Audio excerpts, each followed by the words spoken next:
Colton Voss looked at her once, just once, and turned away before she finished climbing down from the wagon. "That's her?" He said it loud enough that she could hear, loud enough that every ranch hand within 30 feet could hear.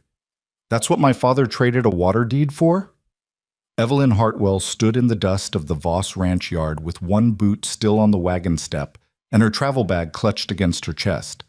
The wind pulled a strand of dark hair across her face. She didn't push it away. She was looking at the back of his head, the broad, indifferent shoulders already turning toward the barn, and she understood in that single moment exactly what kind of life she had just walked into. Nobody spoke.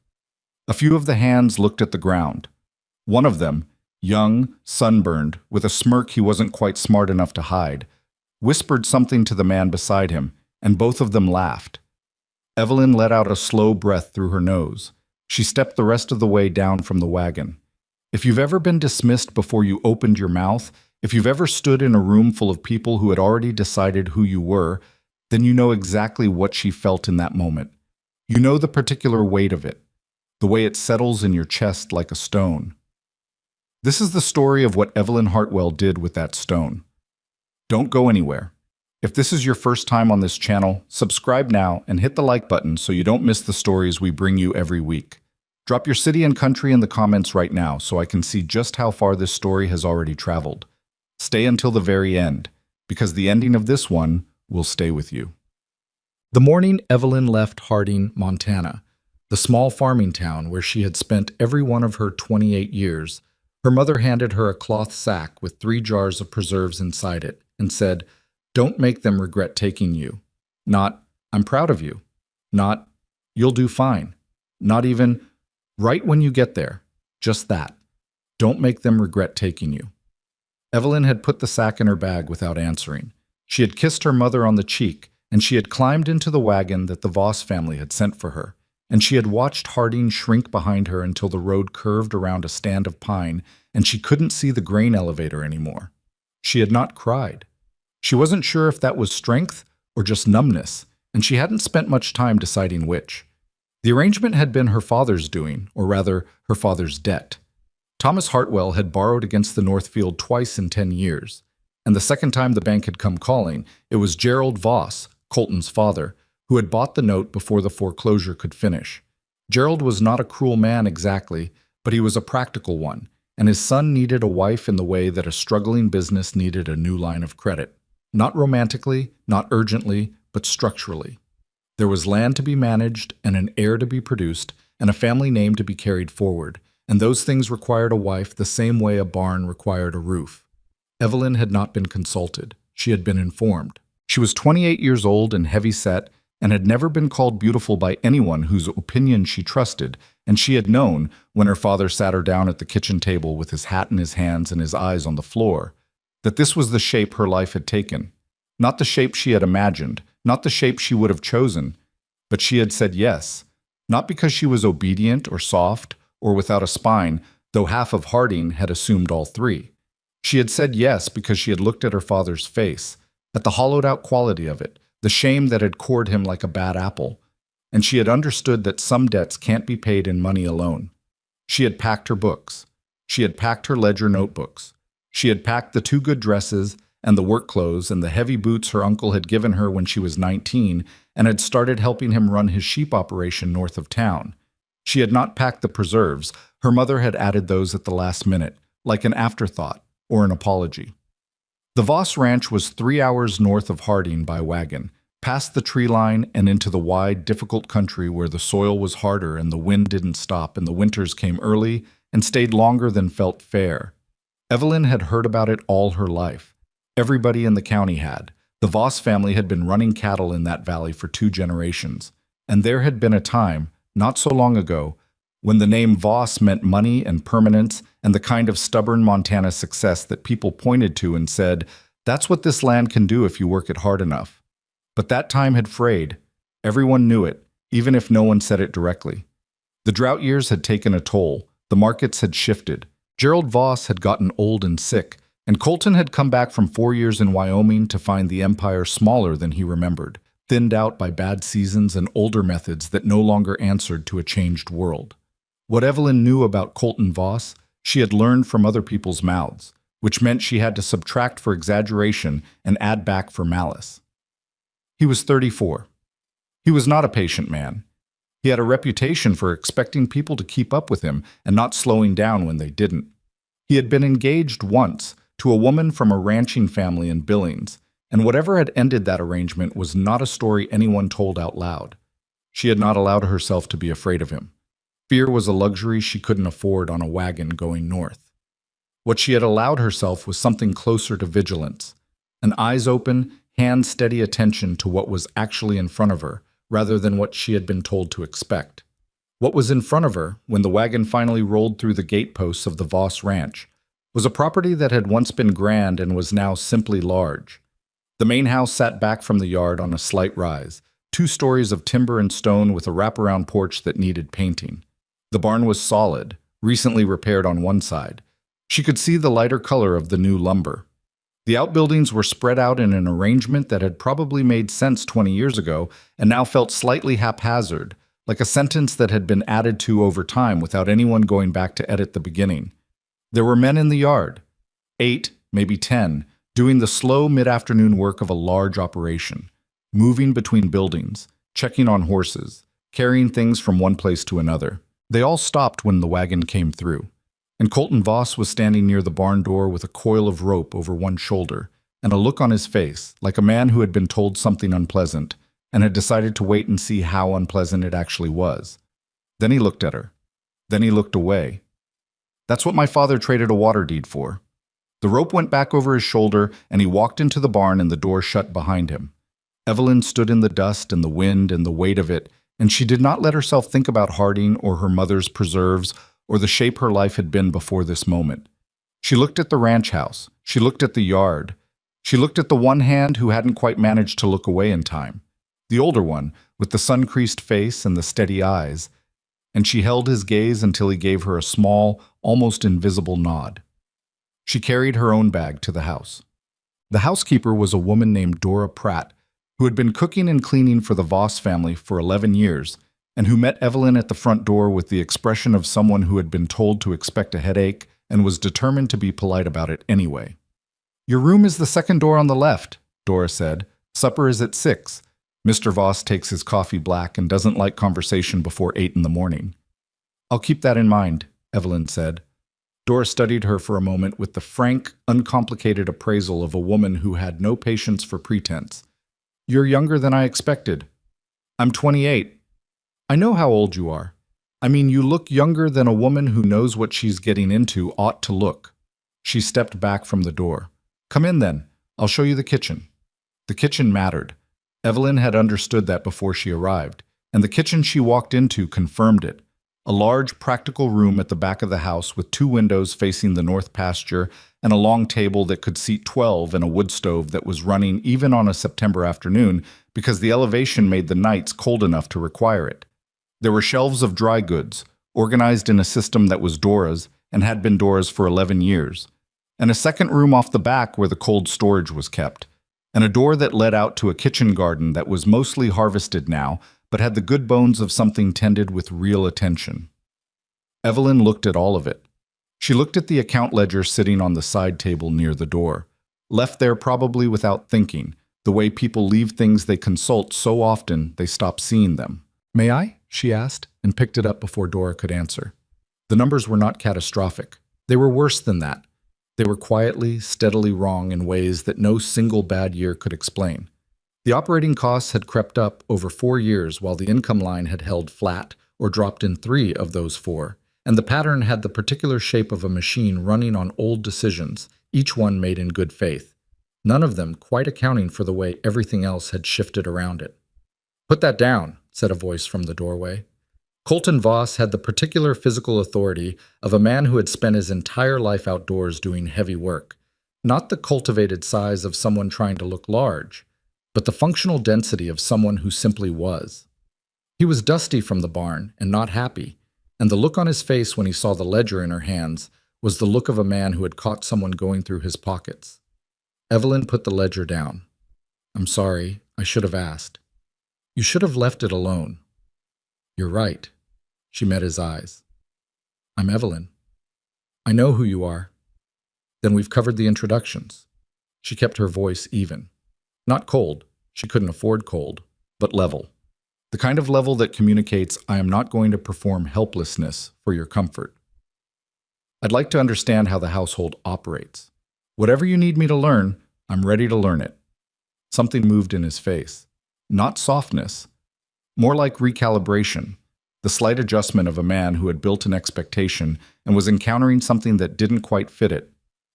Dora runs the house, he said. You can work with her. All right. He looked at her for a moment longer than he needed to. Then he looked at Dora, then back at Evelyn, and something in that look said he had anticipated something, tears maybe, or pleading, or the kind of wounded silence that demands attention. And whatever he had anticipated, it hadn't arrived. He left without another word. His boots were loud on the wooden floor, and then on the porch, and then gone. Dora was watching Evelyn from beside the stove. You didn't flinch, Dora said. Did you expect me to? Dora considered this. Most people do. I've been underestimated my whole life, Evelyn said. She picked up the ledger again because she had been given no instruction not to. I've learned to use it. The first week was an education in how completely she had been set up to fail. It wasn't dramatic about it. Nobody sat her down and announced their intentions. It was more architectural than that. The way certain tasks found their way to her. The way she was assigned to things that required physical endurance or specialized knowledge she hadn't been expected to have. The casual assumption built into every instruction that she would struggle and that her struggling would eventually be the point. Colton gave her the record keeping. She suspected he had given it to her because he considered it a way of keeping her out of the way, the clerical equivalent of a corner to stand in. But she had been keeping books for her uncle's operation since she was 20, and she sat down with the Voss Ranch ledgers on the third day and began reading them the way a doctor reads a chart, looking for the pattern, not just the numbers. What she found was illuminating. The Voss herd was larger than its feed capacity, which meant they were buying supplemental feed at a cost that ate into margins in good years and became catastrophic in bad ones. The grazing rotation was structured around a 30-year-old pasture map that hadn't been updated to account for 2 years of drought damage on the east sections, which meant the cattle were being pushed onto depleted ground while the recovering sections sat unused. The water situation was precarious. The creek that fed the main trough had been supplemented by a pump system whose maintenance record she found in the back of the second ledger, and it had not been properly serviced in 18 months. None of this was a disaster yet. It was a disaster in 3 or 4 years, if nothing changed. She wrote her observations in her own notebook, not in the ranch ledgers, because she had understood clearly enough that any claim to authority she made before she had earned any would be resented and ignored. She wrote them down because she needed to think through what she was seeing, and she thought better with a pen in her hand. On Thursday of the first week, Pete Callahan, the foreman, a man of about 50 with the permanent expression of someone expecting rain, told her she was needed in the east field to help sort the yearlings before the vet came Friday morning. She had never sorted yearlings. She told him this. Well, Pete said without particular interest, you'll learn. She did learn. It took her until noon to understand the rhythm of it, the way the animals moved, the signals the experienced hands used without talking, the particular patience required to work livestock without panicking them. She made mistakes. She got knocked sideways by a calf that was faster than she expected and went down in the mud and got back up before anyone could make it into a story. By 2 o'clock, she could hold her corner of the pen without constant correction. At the end of the day, the older hand with the sun-creased face, his name was Abe Cutler, she had learned, stopped beside her while she was washing her hands at the pump. Not bad for a first time, he said. I fell down. Everybody falls down. He glanced toward the barn where Pete was talking to Colton in the low, rapid shorthand of men who had worked together long enough to stop using full sentences. You got up faster than most. She didn't answer, but she filed it. It was the first piece of information she had been given freely without strategy attached to it, and it told her that not every person on this ranch had already decided who she was. That night she wrote 2 more pages in her notebook. She was beginning to understand that the ranch's problems were not separate from each other. They were the same problem in different clothing, a set of decisions made when the operation was bigger and stronger than it currently was, maintained past the point where they made sense, by men who respected the past more than they respected the present. She understood that problem. She had grown up with a version of it. The question was what to do with what she understood. She hadn't answered that question yet when the first open confrontation arrived. It was the end of the second week, a Friday evening, and several of the hands were gathered on the bench outside the bunkhouse, the way they gathered most evenings when the work was done. Evelyn had been crossing the yard from the kitchen garden with a basket of late squash when she heard her name. Not her name said to her. Her name said about her. "Just seems wrong," one of them was saying. She recognized the voice. Dale Morrow, the young hand with the sunburn and the smirk. Man like Colton, ending up with, look at her. She's not exactly— "Shut up, Dale," said Abe Cutler, flat and without emphasis. "I'm just saying what everyone's thinking." "You're saying what you're thinking, which is a considerably smaller number." Evelyn kept walking. She did not alter her pace. She did not look toward the bunkhouse. She carried her squash to the kitchen and set the basket down on the table and stood at the window for a moment, looking at the north pasture in the fading light. She was not devastated. She wanted to be clear with herself about that, not as a performance of strength, but as an honest accounting. She had heard worse. She had heard it her whole life in subtler registers, which was in some ways harder than the blunt version. At least the blunt version didn't pretend to be something else. What she felt was tired. Not the tired that breaks things down. The other kind. The kind that clarifies. She was here. The ranch was struggling. She could see things in those ledgers that the men running this operation had stopped being able to see because they were too close to it, and because they had stopped looking. She didn't need anyone's permission to understand what she was looking at. She just needed time and a way in. Colton gave her the way in himself, though not intentionally. It was the following Monday that she heard him on the porch with Pete Callahan, going over the projection for the winter feed purchase, and she heard the number Pete quoted, and she stopped walking. The number was wrong, not in a minor way. It was based on the current herd count without accounting for the supplemental feed costs that the east pasture rotation was generating, and it was going to put them short by February if the winter ran long, which in Montana, at this elevation, it had a reliable habit of doing. She stood on the other side of the screen door and held the number in her head and thought about whether this was the moment. It was not the smart moment. She knew that. She had been here 3 weeks, and she had no standing, and Colton would resent the correction, and Pete would resent it more, and the hands who heard about it later would use it as another data point in the story they were already telling about her. None of that changed what the number was. She pushed open the screen door and walked out onto the porch. Both men looked at her with the specific expression of people who had been interrupted in something that had nothing to do with her. "I'm sorry to interrupt," she said. She was looking at Colton. "The feed estimate is short. By my calculation, about 12%, given the supplemental cost from the east rotation. If February runs cold, and the last 4 years suggest it will, you'll be buying at emergency prices." Silence. The particular quality of silence that is mostly made of men deciding how to respond to something they didn't expect. "Where are you getting that?" Colton said. His voice was neutral. Not hostile, not yet, but loaded in the way that neutral voices get loaded when the person speaking is working to keep them that way. "Your ledger, the one in the kitchen." Another silence. "That ledger," Pete said, with the careful tone of a man who was watching to see which direction this went, "is a working document."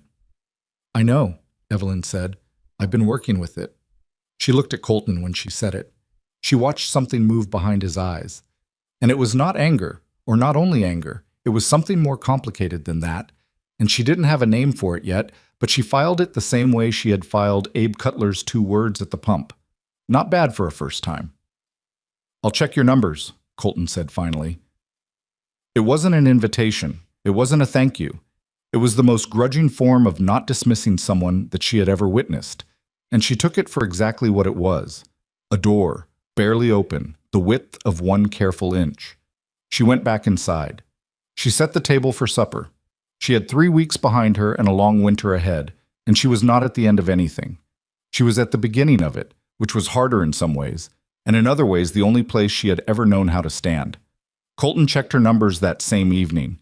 She knew because she heard him in the office, the small room off the main hallway that served as the ranch's administrative center, lined with filing cabinets and old maps, and the kind of accumulated paper that a 2-generation operation generates when nobody ever throws anything away. She wasn't listening at the door. She was in the hallway carrying a lamp to the kitchen, and the office door was open 3 inches, and she heard the particular silence of a man doing arithmetic he doesn't want to be doing. She kept walking. He didn't say anything to her that night. He didn't say anything the next morning either, and she didn't bring it up because she understood, in the way she had always understood these things, through years of being the person in the room whose contributions were received with reluctance, that the worst thing she could do was make him feel like he owed her an acknowledgement. The acknowledgement came on Wednesday, sideways, in the middle of a conversation about something else. Pete Callahan was in the kitchen getting coffee when Evelyn came in from the garden, and he said without turning around, "Colton's adjusting the winter feed order, adding a buffer." "Good," she said, 12%. She didn't say anything to that. She poured herself coffee and looked out the window at the yard where 2 hands were repairing the fence line along the near pasture, and she let the silence be what it was. Pete turned around and looked at her with the expression of a man who had revised his estimate of something and wasn't entirely comfortable with the revision. "Where'd you learn to read a ledger like that?" "My uncle ran sheep north of Harding. I kept his books for 8 years. Sheep. He said the word the way Montana cattlemen always said it. Not quite contempt, but something adjacent to it. "Sheep still have feed costs," Evelyn said. "Pasture rotation, supplemental budgets, winter projections. The math is the same." Pete looked at her a moment longer, then took his coffee and left, and that was the closest thing to a conversation they had managed in 3 weeks. She counted it as progress, which was either optimism or stubbornness, and she had long since stopped trying to tell the difference between those two things in herself. The month of October moved fast, the way it always does in high country when the light is shortening and the work accelerates to outrun the cold. There was no easing into it.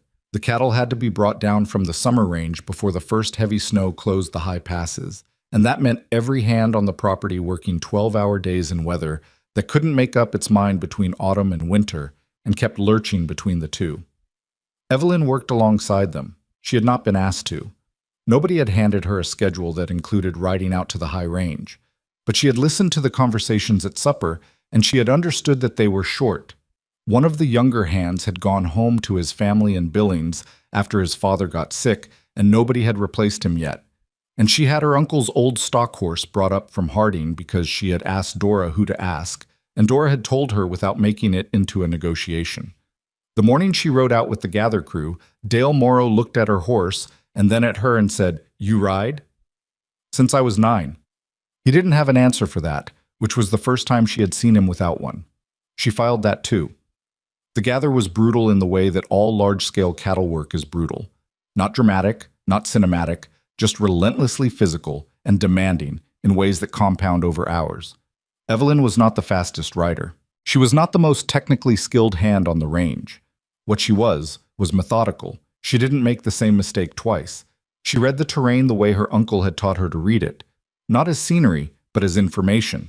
And by the second day, she had learned enough about the specific geography of the Voss Upper Range to be genuinely useful in ways that went beyond just adding one more body to the count. On the afternoon of the second day, a section of about 40 head broke from the main gather and headed into a drainage that the other hands didn't know well. Pete started to go after them and stopped. His horse had thrown a shoe that morning, and the drainage was rocky enough that pushing an unshod horse into it was a bad idea. "I know that draw," Evelyn said. She had ridden it that morning on the way up, reading the land the way her uncle had trained her to do. Pete looked at her. The moment stretched long enough to be uncomfortable. "Go," he said. She went. It took her an hour and 20 minutes to work the cattle out of the drainage and back toward the main bunch, and she did it alone. And she did it without losing a single animal. When she came back over the ridge with the 40 head moving steadily ahead of her horse, she saw Abe Cutler watching from the tree line, and he tipped his hat at her and she nodded back, and neither of them said anything because there was nothing that needed saying. That night at the fire, Dale Morrow sat 2 spaces further from her than usual. She thought that was probably the best result she could have hoped for. Colton had not been on the gather. He had been dealing with something at the main ranch. She didn't know what, and didn't ask. And when the crew came back on day 3, tired and cold and short-tempered the way people get when they have been doing hard work in bad weather, he was standing in the yard watching the cattle move through the gate with the focused attention of a man taking inventory. He looked at the count. He looked at Evelyn, who was at the back of the gather because she had been doing drag and was therefore covered in trail dust in a way that made her nearly unrecognizable. He looked back at the count. 43 head out of the north draw, Pete said from beside him. Your wife went in after them. Colton didn't answer. He watched her ride past without looking at him, because she was watching the cattle and doing her job. And he stood there with his arms crossed, and the look of a man who has been handed information he doesn't know what to do with. That evening he came to the office where she was updating the ledger. She had started doing it daily now, without being asked, because the books needed it, and nobody else was doing it. And he stood in the doorway for a moment before he spoke. Pete says you handled the north draw. The cattle needed to come out. That drainage floods fast when it rains. You didn't know the terrain. I read it as I went. She kept her eyes on the ledger. Is that a problem? I was quiet long enough that she looked up. He was watching her with an expression that was hard to name. Not quite respect, not yet, but something in the same country as it. The landscape of a man whose assumptions are quietly being revised against his will. Don't take risks you haven't earned yet, he said. I earn what I take, she said. She said it without heat because heat would have made it a fight, and she didn't want a fight. She wanted a conversation, someday. He left. She went back to the ledger. The thing about the ledger was that the more she worked with it, the more clearly she could see the shape of what was wrong. It wasn't one thing. It was never one thing with an operation this size. It was the aggregate of 100 small decisions made by people who were managing for the short term without a complete picture of what the short-term decisions were doing to the long term. The grazing rotation was the most urgent problem. She had already noted it in her private notebook, but she spent 3 evenings in November working through the specific numbers, calculating the carrying capacity of each pasture section, cross-referencing it with the rainfall records from the last 6 years that she found in a filing cabinet drawer nobody had opened recently, building a modified rotation schedule that would allow the depleted east sections to recover over 2 growing seasons while redistributing grazing pressure to the sections that could handle it. It was detailed work. It required knowledge she didn't fully have yet. She was still learning the specific characteristics of the Voss land, and she knew it. But the framework was sound, and the mathematics behind it were solid. And when she was finished, she had 12 pages of notes and a rotational map drawn in pencil on the back of an old ranch record form. She didn't show it to anyone. Not yet. She put it in her notebook and kept watching. What she was watching, partly, was the relationship between the hands and the operation. Specifically, she was watching which of the ranch workers actually understood what they were doing and why, and which of them were executing procedures they had been taught without knowing what the procedures were for. This distinction mattered enormously, because the second kind of worker couldn't adapt when conditions changed, and conditions on a Montana cattle ranch in a drought year changed constantly. Abe Cutler understood. I was the oldest hand on the property, and he had spent 40 years in this kind of country, and he carried a deep practical knowledge of land and livestock that was entirely untheoretical and exactly right. He wasn't much of a talker. She had figured that out quickly. But when he did say something, it was worth listening to. She started finding reasons to work near him, not in an obvious way. She wasn't trying to cultivate him exactly, or not only that.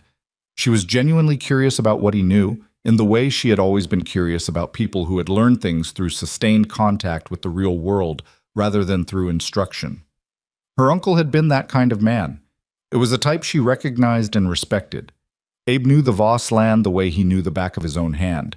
The specific drainage patterns, the places where the soil held moisture longer, the locations where cattle tended to drift when the weather pushed them.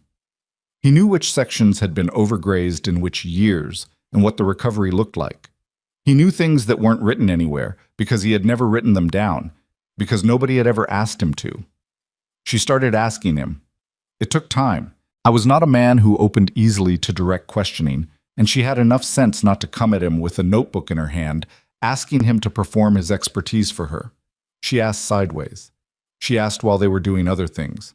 She asked in the specific mode of someone who is genuinely curious rather than someone who is trying to extract information for a purpose. And the distinction registered with him the way it registers with people who have been used as tools often enough to recognize the difference. Sometime in mid-November, while they were checking the fence line on the south pasture in air that was cold enough to see their breath, he said, unprompted, while mending a broken wire.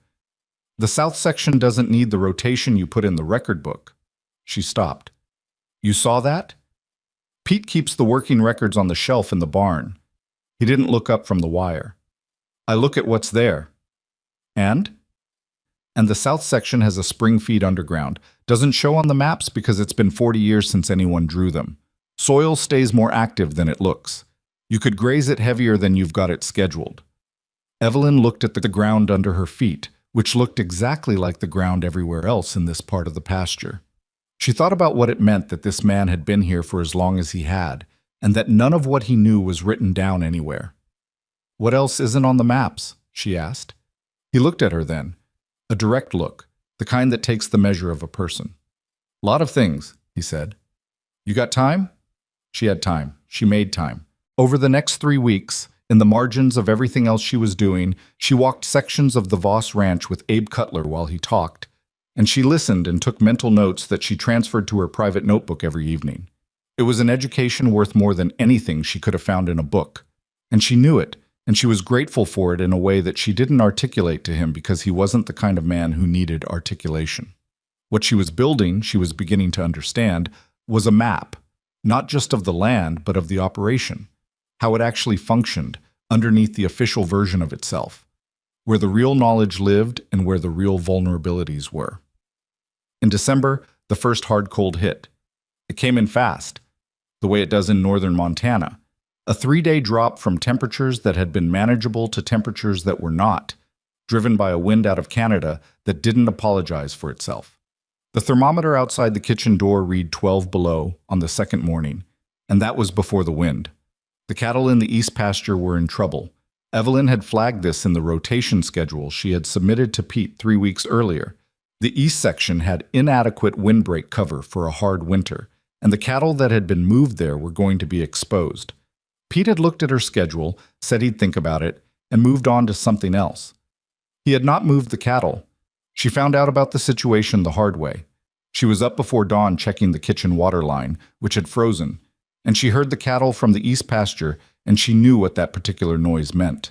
She had heard it on her uncle's operation in the winter of her 23rd year, when they had lost 11 sheep to exposure in 48 hours. She went and got Abe Cutler. She knocked on the bunkhouse door at 5 in the morning, and he answered it in 30 seconds, which told her he had already heard the cattle and had been deciding what to do. East pasture, she said. I know. We need to move them. Pete is asleep. By the time Pete is awake and decides what to do, we'll have lost cattle. She looked at him in the dark and the cold. I'm not asking for your opinion on the procedure. I'm asking if you'll help me. He put on his coat. She woke 2 other hands she trusted. Not Dale, not because she was holding a grudge, but because she needed people who would work fast and not spend time arguing. By 5:30, they had the cattle moving, pushing them toward the protected draw on the southwest section that Abe had showed her 6 weeks ago, where the terrain cut the wind and the ground held enough residual warmth from the underground spring to make the footing safer. It was the hardest 2 hours of physical work she had done since arriving at the Voss Ranch. The cold was a specific kind of painful, the kind that gets into the hands and makes fine motor skills unreliable, so that every buckle and rope and gate latch becomes a negotiation. The cattle didn't want to move in the dark and the cold, and moving cattle that don't want to move is an argument that requires patience and persistence and the willingness to lose the argument temporarily and then try again. They got the herd to the southwest draw as the first gray light was coming up. Evelyn's hands had stopped hurting by then, which was either because they had warmed up or because they had gone numb. And she discovered when she tried to write in her notebook that evening that it had been the second one. Colton found out at breakfast.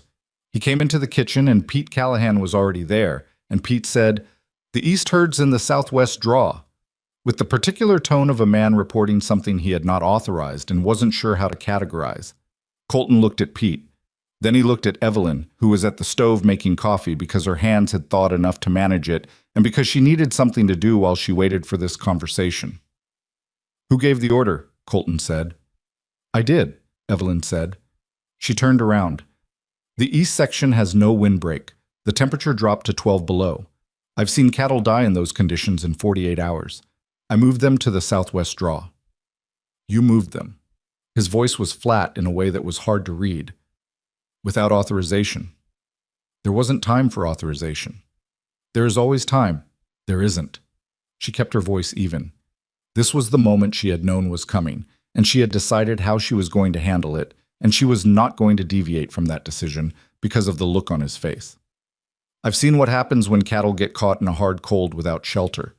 I wasn't going to stand by and watch it happen here because I was waiting for someone else to notice. The kitchen was very quiet.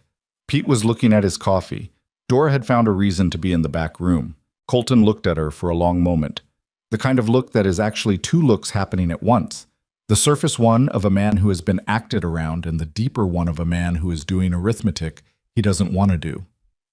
"How many did we lose?" he said finally. "None," Evelyn said. "We got them all out." Another silence. 12 below, Colton said. Not to her, not to Pete. More to himself or to the room. "The southwest draw has ground warmth from the underground spring," Evelyn said. "Abe showed me. It's not on any of the maps." Colton looked up. "Abe knew about that?" "He's known for 30 years. Nobody ever asked him to write it down." Something shifted in Colton's face at that. Not a dramatic shift. The small, almost invisible kind that means something has landed. He picked up his coffee. "We'll need to reassess the winter pasture assignments," he said. It was directed at Pete. "I've already drawn up a revised rotation," Evelyn said. "It incorporates the underground spring locations Abe identified. I can have it on your desk this morning." Colton looked at her again. This time the look was different. Not softer exactly, but less defended. The look of a man who had built a wall for reasons that made sense at the time and is beginning to suspect that the reasons may not apply to the specific person standing on the other side of it. "Fine," he said. Then he left. Pete sat with his coffee and didn't say anything for a while. Then he said, "You knew about the spring before last night?" 6 weeks ago. "And you put it in the rotation you gave me?" "In the section notes, yes." Pete was quiet again. He had the look of a man reviewing a sequence of events and not particularly enjoying where they led. "I should have moved those cattle when you submitted the schedule," he said. It was as close to an admission as she was going to get from Pete Callahan, and she understood that. "Weather's unpredictable," she said. "You couldn't have known it would drop that fast." He looked at her like she had surprised him. Maybe she had. Maybe he had expected her to push the advantage, to accept the acknowledgement and extend it into territory, to use the moment to stake a claim. She didn't. She meant what she had said. Weather was unpredictable, and she needed Pete working with her more than she needed Pete acknowledging that she had been right. She was learning the specific patience that this ranch required. Not the passive patience of someone waiting to be given something, but the active patience of someone who is building something methodically, corner by corner, and knows that the foundation has to be solid before you can raise the walls. The revised rotation schedule went to Colton's desk that morning. He didn't comment on it directly, but over the following week she noticed that Pete began implementing it section by section without her having to advocate for each piece. That was its own kind of acknowledgement. She took it. January came in even colder than December had been, and with it came a problem that had nothing to do with weather. A neighboring rancher named Hammond Briggs sent word that he was exercising a historic grazing right on the northwest section of the Voss land, an old agreement, he claimed, that predated both families' ownership of their current parcels. He arrived on a January Tuesday with 12 of his own cattle and the casual confidence of a man who believes his position is unassailable. Colton met him at the gate with Pete in 2 hands, and the conversation was short and not friendly, and Hammond Briggs left with his cattle and a look on his face that said this was not finished. That evening, Colton spread a stack of land records across the dining room table.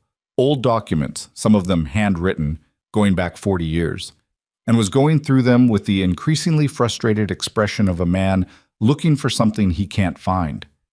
Evelyn came in from the kitchen, looked at the documents, and sat down at the other end of the table. "What are you looking for?" she asked. "The original deed covenants. If Briggs has a legitimate grazing right, it'll be written in there somewhere. If it's not, you need to know exactly what is written in there, so that you know precisely what ground you're standing on." He looked at her. "I can read those," she said. He was quiet for a moment. She watched him work through whatever internal negotiation was required for him to say the next thing, And she waited because she had learned that pushing him when he was in the middle of that negotiation was the fastest way to close a door.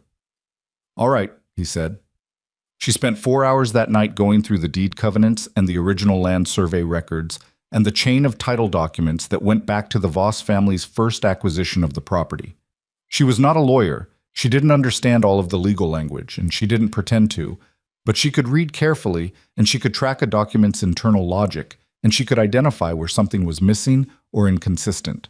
What she found was that the grazing right Hammond Briggs was claiming was referenced in a covenant from 38 years ago.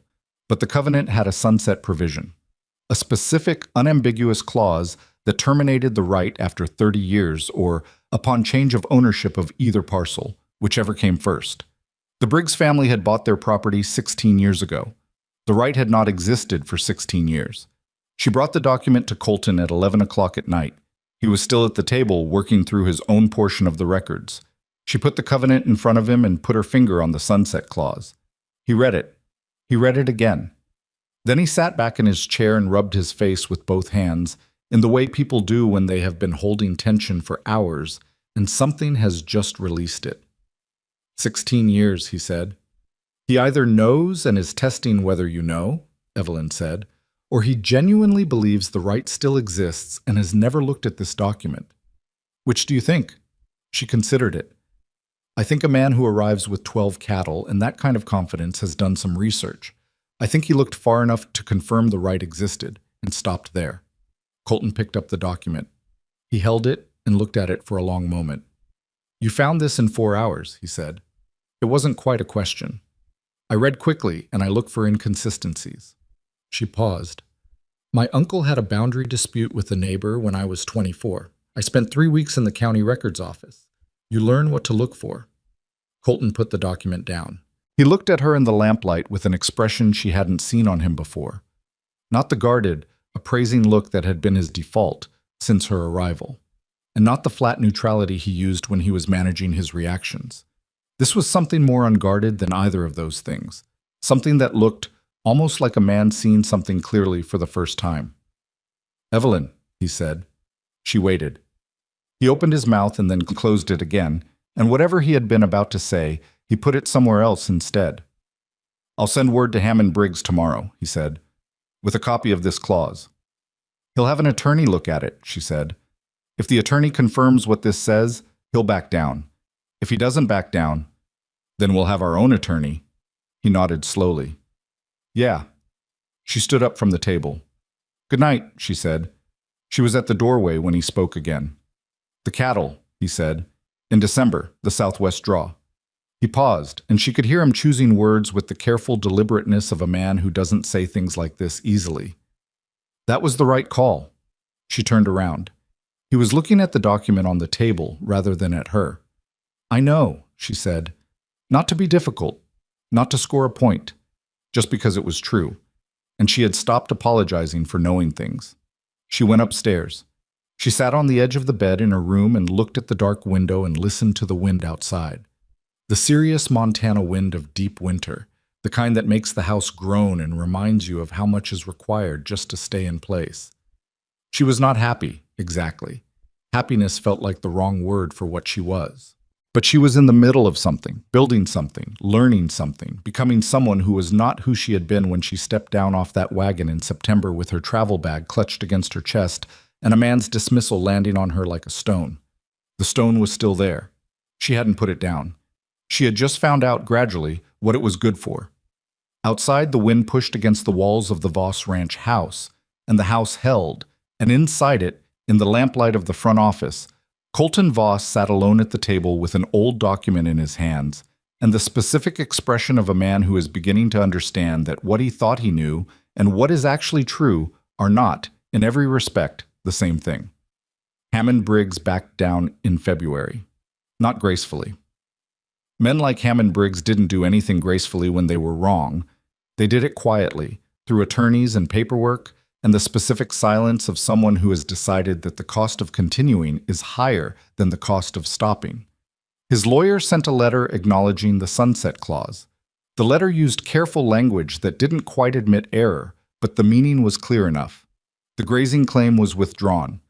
Colton read the letter at the kitchen table and handed it to Evelyn without comment. She read it, set it down, and went back to the ledger she had been working on. That was the whole of the celebration, and neither of them found that strange. What changed after the Briggs matter was not dramatic. It was the kind of change that doesn't announce itself, the kind you only recognize in retrospect, when you look back at a period of time and understand that something fundamental shifted in the middle of it without anyone calling attention to the moment. Colton began including her in conversations he had previously had with Pete alone. Not all of them. Not the ones that touched on the daily management of the hands, where her presence would have complicated Pete's authority in ways that served nobody. But the planning conversations. The ones about the operation's direction. The first time it happened, she sat down at the table in the office and waited for him to explain why she was there, and he didn't explain.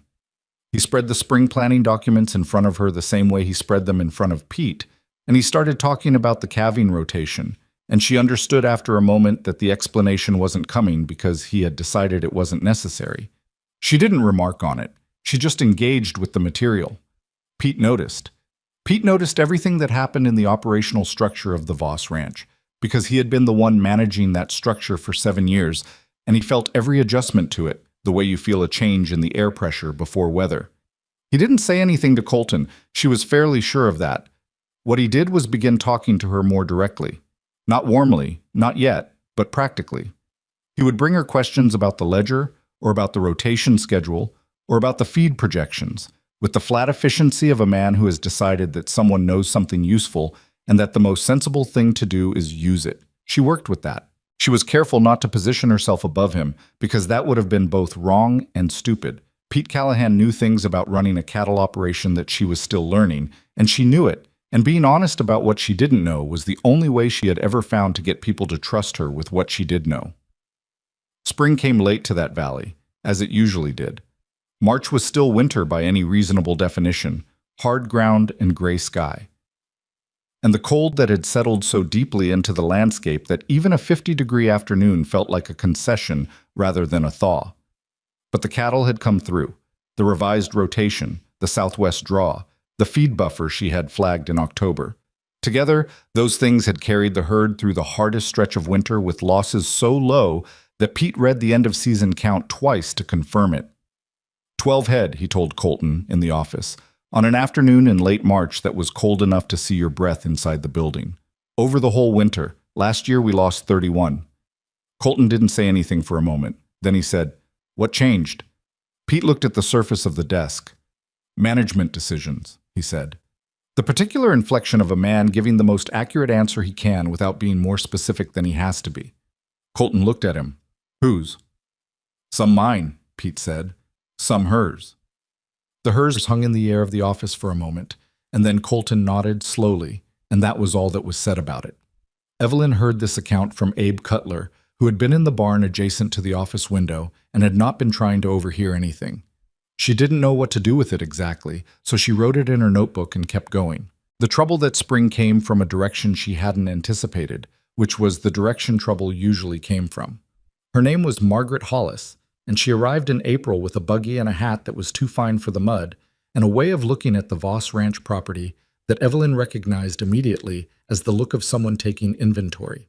She was the widow of a ranching family from the eastern part of the county, well-connected, well-regarded, and she had been, as Dora explained to Evelyn in the kitchen with the careful neutrality of a woman delivering information she knows will land hard, a close friend of the Voss family for a long time. "How close?" Evelyn said, not making it a question. Dora looked at her pot. "She and Colton were—" She paused, choosing the word the way you choose a tool. "Close. Some years back." The woman from Billings, Evelyn thought, the engagement nobody talked about. Or maybe not. She didn't ask because asking would have changed the weight of the information in a way she didn't want.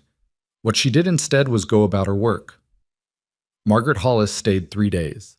She was gracious in the way of women who have been taught that graciousness is a form of power, and she looked at Evelyn with the specific regard of someone who had expected something and found something considerably different, and was not entirely sure what to make of the difference.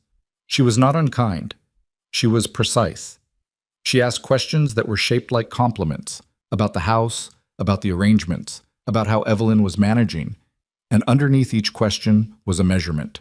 On the second day, Evelyn was in the office updating the spring planting projections when Margaret came in and looked at the spread of documents on the desk with genuine surprise that she almost managed to conceal.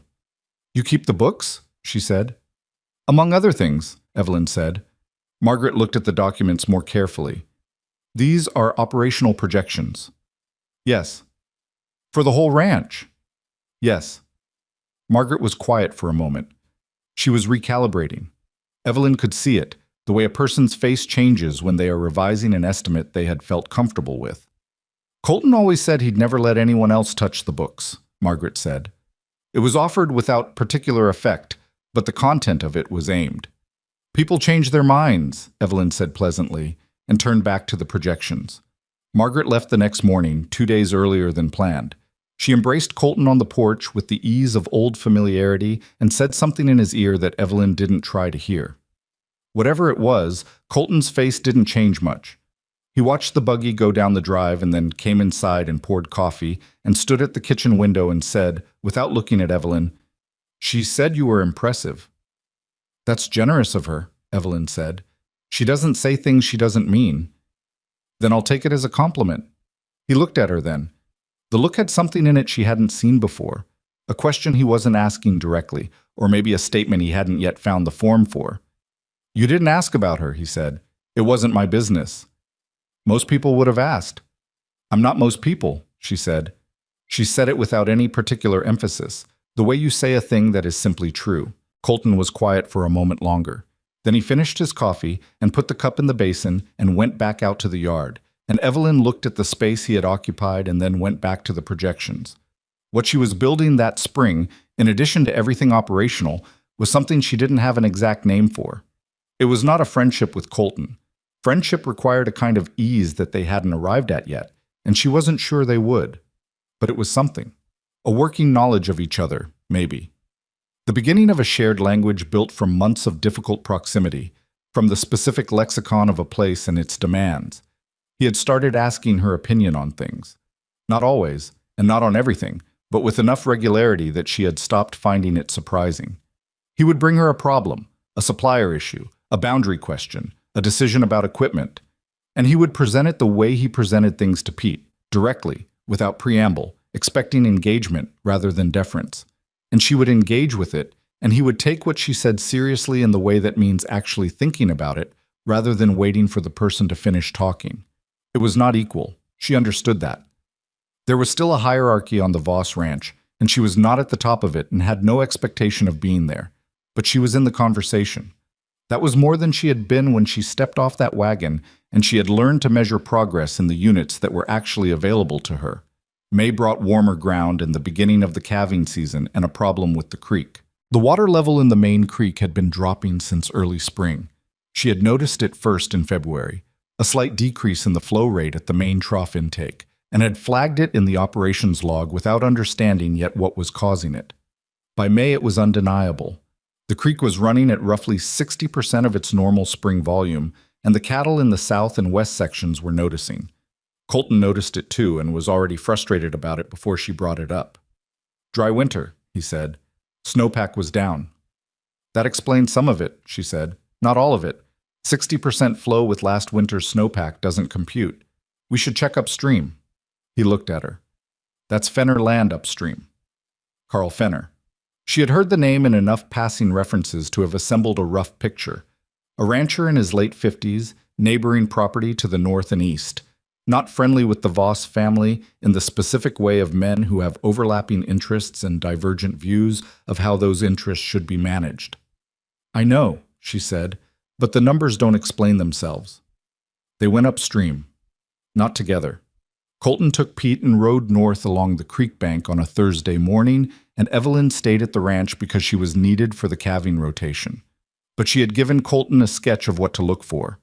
Flow restriction signs, recently disturbed ground near the bank, any structure that hadn't been there before. He came back in the late afternoon with a look on his face that was quiet in the particular way of suppressed anger. "There's a diversion," he said. He said it in the kitchen to Evelyn and Pete, with his hat still on. "About a mile and a half upstream, just inside the Fenner property line. New construction. Channels about 30% of the flow into a holding pond on his south pasture. Pete said something short and profane. Is it legal? Evelyn asked. That, Colton said, is the question. She already knew the answer, or the shape of it, because she had started pulling the county water records 3 days earlier on the theory that the creek situation was more than weather.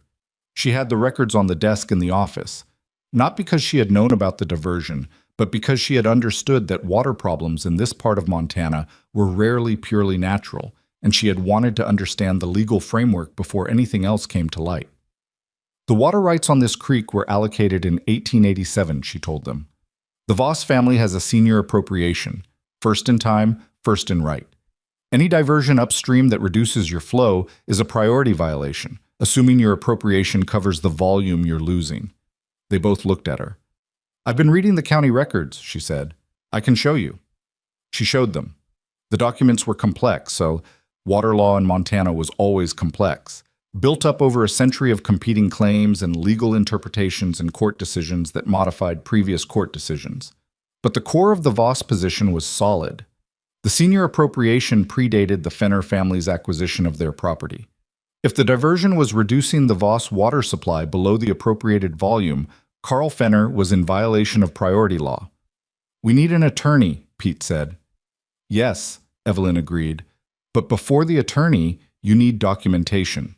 Current flow measurements at your intake, measurements at the point of diversion if we can get them, and photographs of the diversion structure. Dated. The legal argument is straightforward.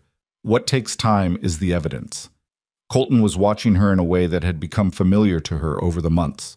The particular focused attention of a man who has stopped filtering what he's hearing through his prior assumptions and is receiving it directly. You've been thinking about this for a while, he said. Since February, she admitted. I didn't want to raise it until I understood whether it was significant. Why didn't you say something then? She looked at him. Because in February I didn't have enough to say. I wanted to understand it before I brought it to you. He held her gaze for a moment. Something moved in his expression, not quite apology, which wasn't a thing Colton did naturally, but something in that direction. An acknowledgement that she had been handling this with a care he hadn't given her credit for. All right, he said. We get the documentation first. They spent the next 2 weeks building the record. Evelyn took the flow measurements at the intake every morning, recording date, time, and volume in a dedicated log she had created for the purpose. Pete rode the creek every few days, checking for any changes to the diversion structure. Colton managed the relationship with Carl Fenner, which meant managing the fact that they were gathering evidence against the man while still sharing a county road and a fence line with him, which required a particular kind of controlled civility that Colton managed better than she would have expected. She sent a letter to an attorney in Billings.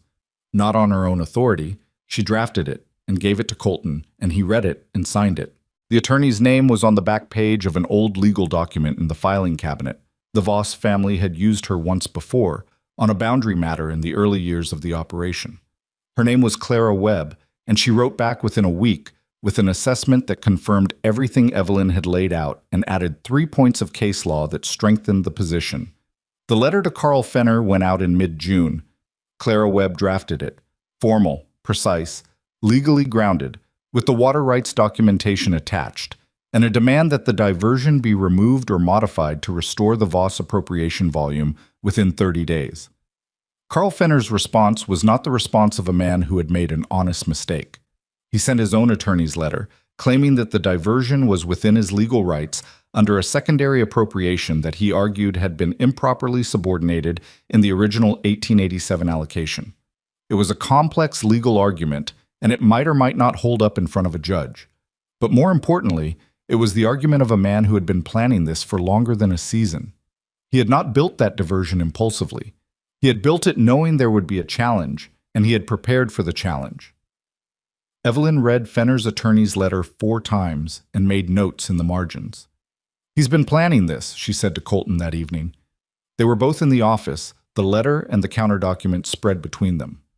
The secondary appropriation argument isn't frivolous. It'll need to be litigated. But look at the timing. He built the diversion in late winter, when the low water volume would obscure the impact until spring. He wanted to be established before anyone noticed. Colton's expression was one she had come to recognize as his thinking face, still slightly withdrawn, working through something with the methodical attention he applied to problems he considered serious. He gambled that the volume reduction would be written off as drought, Colton said, and it almost was. You said as much yourself, dry winter, low snowpack. Yeah. He was quiet. Then, how long will the legal process take? Clara thinks 6 months to a year if it goes to court. Possibly a summary judgment sooner if the priority evidence is as clean as she thinks it is. And in the meantime? In the meantime, we document everything, every measurement, every photograph. We build a record that makes the timeline undeniable. She paused. And we don't let the herd suffer because of it. The south sections are going to need supplemental water by July if this doesn't resolve. The southeast tank, Colton said. We could run a pump line from the lower spring. I was going to suggest that. I know you were, he said, and the way he said it, not quite a smile, but something that occupied the same space a smile would have, was the most personal thing he had said to her in the 9 months she had been on this ranch. She looked at the papers on the desk rather than at him, because the moment felt like something that shouldn't be examined too directly. I'll draw up the water delivery plan, she said. Fine, he said, and they went back to work. The summer built toward something, though she didn't know yet what it was building toward. The water dispute moved through its legal stages with the grinding slowness of institutional process, filings and responses, and the exchange of documentation that Clara Webb managed from Billings, with periodic letters that were clear-eyed and unalarming. The pump line from the lower spring went in July, installed by Abe Cutler in 2 hands over 3 days of work in 100-degree heat, and it was not elegant, but it functioned, and the South herd's water situation stabilized. The calving season had been better than any in the last 4 years. The numbers were in the ledger, and they were good, and Evelyn had cross-referenced them against the county average and against the Voss Ranch's own historical data going back 12 years, and the comparison was clear and favorable. She had shown the comparison to Colton without comment, and he had looked at it for a long time and then said, "We need to talk to the regional cooperative." The regional cooperative was a loose association of ranching operations in the county that shared information, negotiated collectively with feed suppliers, and organized occasional equipment exchanges. The Voss Ranch had been a member in Gerald's time, but Colton had let the relationship lapse. She gathered from Pete that it had been a casualty of the years when the ranch was struggling and pride had complicated the ability to be part of a community openly. "What of them?" she asked. "The information you've been compiling," he said. "The pasture analysis, the water data, the calving protocols. Other operations in the county are dealing with the same problems we were dealing with. Same drought conditions, same market pressures." He paused. "You could present it to them." She looked at him. "Me? You're the one who built it." "I built it for this ranch." "That doesn't mean it only applies to this ranch." He said it simply, without apparent awareness that he was offering her something significant. That was, she had come to understand, characteristic of him. He was not a generous man in the theatrical sense, but he had a practical fairness that expressed itself in giving people what they had earned without requiring them to perform gratitude for it. She presented to the regional cooperative in August. She had spent 3 weeks preparing, organizing the data, translating the specific Voss Ranch findings into general principles that would apply to other operations in similar conditions, thinking through how to communicate the technical elements to an audience that ranged from highly experienced ranchers to younger operators who were still building their knowledge base. There were 16 people in the room at the cooperative meeting held in the back room of a feed store in the nearest town. 14 men and 2 women.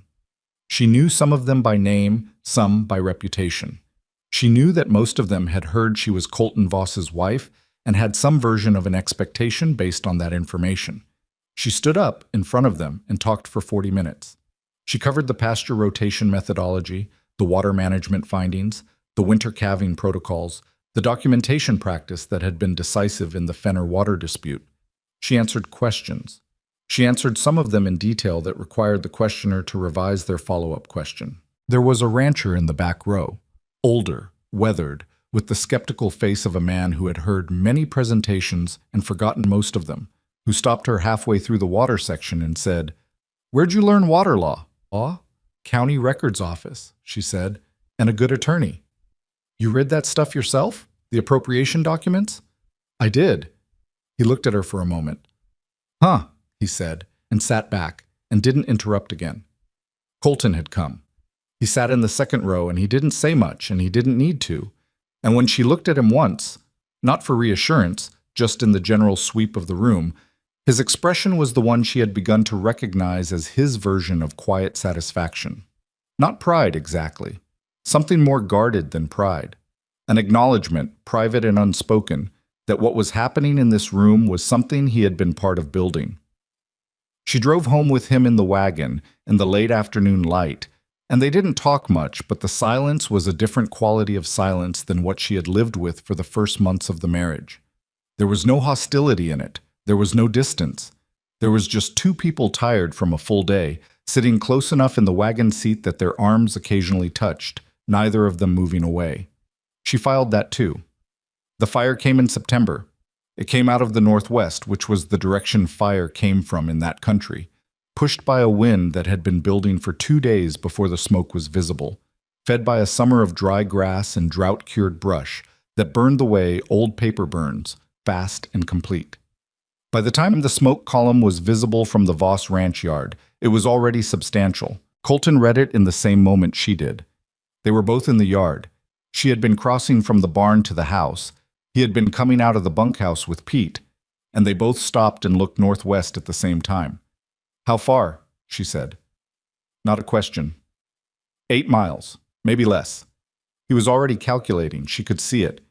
Wind's pushing east-southeast. If it doesn't shift, it'll come through the northwest pasture first, Pete said, then the upper sections. Cattle in the northwest? Evelyn asked. 60 head, Pete said, and the main herds in the upper sections. Colton turned to Pete. Get every man. We need to move the northwest herd down to the south sections and start fire breaks on the ridgeline. He was already walking, and Pete was already moving, and the yard was transforming in the way a yard transforms when urgency takes it over. Faster, louder, with the particular compressed quality of people responding to something that cannot be argued with. I'm coming, Evelyn said. Colton stopped. He turned around and looked at her, and for one moment, just one, she saw him consider telling her to stay. She saw the calculation pass across his face, the old instinct toward protection, or control, or whatever combination of those things it had been in September of the previous year when she was still just the woman who had been sent north on a wagon. Then he looked at her, and she looked back, and he made the calculation differently. Northwest perimeter, he said. You know the land. She did know the land. She had spent a year learning it, section by section, pasture by pasture, with Abe Cutler and without him, in cold and heat and mud and early mornings when the light was still gray. She knew where the drainage ran and where the ground was rocky, and where the grass was thickest, and where the natural fire breaks already existed, and where they didn't. She took 2 horses and 3 hands and went north. The smoke reached them before the fire did, the way it always does. A lateral presence, thickening the air and changing the light to something brownish and strange. The cattle in the northwest pasture could smell it before they could see it, and they were already moving south on their own, which helped. But 60 head of frightened cattle moving without guidance through a landscape where the wind was pushing fast in one direction was not the same as 60 head of cattle being moved with guidance through a landscape you knew. She knew where the natural funnel was. A gap between 2 rocky outcroppings at the south end of the northwest pasture that the cattle would move through if pushed correctly. Abe had shown it to her in October of her first year. She pushed them toward it, working the wings with the 2 hands who knew what they were doing and keeping the third, a newer hire named Roy, who was willing but inexperienced, behind her where she could direct him. They got the northwest herd through the funnel and into the south sections inside of an hour. One hand took a fall when his horse spooked at a burning piece of debris that came down ahead of the fire line, but he got up and got back on, and nobody was lost. Then the wind shifted. It shifted southeast, then south, and the fire followed it, the way fire follows wind, without negotiation, without warning. What had been moving east toward the upper sections turned and came south instead, toward the ranch headquarters, toward the main herd in the lower pastures, toward the ranch house on its slight rise above the yard. She was at the south fence line when she understood what the shift meant. She was looking north at the smoke column and feeling the wind change on her face and doing the specific arithmetic of fire direction and wind speed and terrain, and the answer she arrived at was not the answer she wanted. "We need to go back," she said to the hand beside her.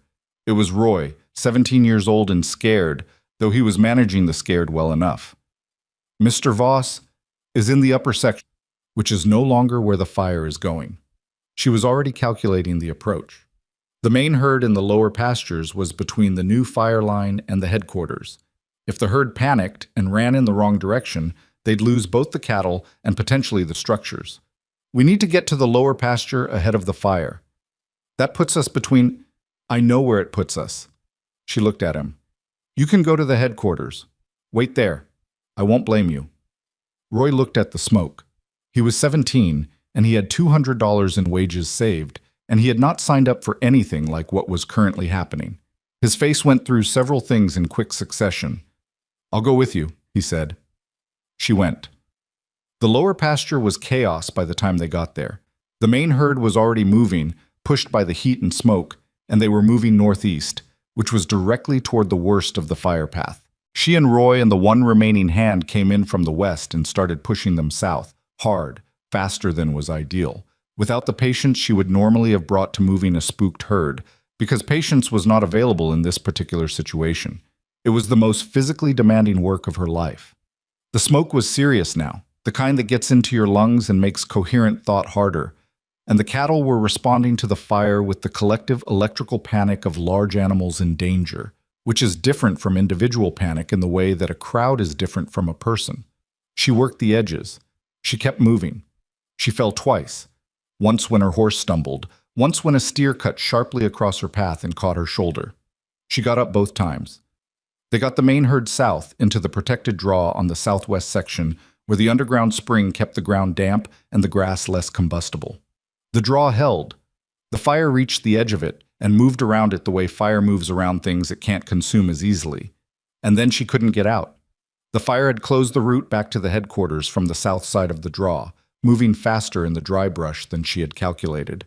Roy, on the other hand, had made it through just before the closure. She had held the herd's tail end to make sure they were clear, and she had held it a few seconds too long. And when she looked up, the smoke and fire were between her and the way back. She was not panicked. She was afraid, which is a different thing, and she was afraid in a focused way that made her think more clearly rather than less. She looked at the terrain around her, at the draw, at the creek bed that ran through the lowest part of it, at the rocky outcropping at the south end. And she found the place where the ground was wettest, closest to the spring source, and she moved the remaining cattle there, and she tied her horse to a root structure at the base of the outcropping, and she lay flat against the ground in the damp grass, and she waited. The fire went over the ridge above the draw in a sound she would never be able to adequately describe. Not a roar exactly, but something that combined heat and noise and the smell of burning into a single overwhelming sensation that was almost more than sensory. The temperature inside the draw climbed, and her horse screamed once, and she held the lead rope with both hands and pressed her face into the ground and breathed through her bandana and thought about nothing in particular, which was the only thing available to think about. It passed. Not quickly, not cleanly, but it passed. When she lifted her head, the world above the draw's rim was black and smoking and strange, but the draw itself had held. The cattle were alive. Her horse was alive. Badly frightened, but uninjured. She was alive, though her lungs felt like she had been breathing sand, and her hands were raw from the rope, and she didn't know what her face looked like, but it felt like it had been too close to a very hot stove. She sat up slowly. She looked at the smoke above her. She looked at the cattle, who were beginning to calm now that the immediate heat was gone. Colton came over the south rim of the draw 40 minutes later.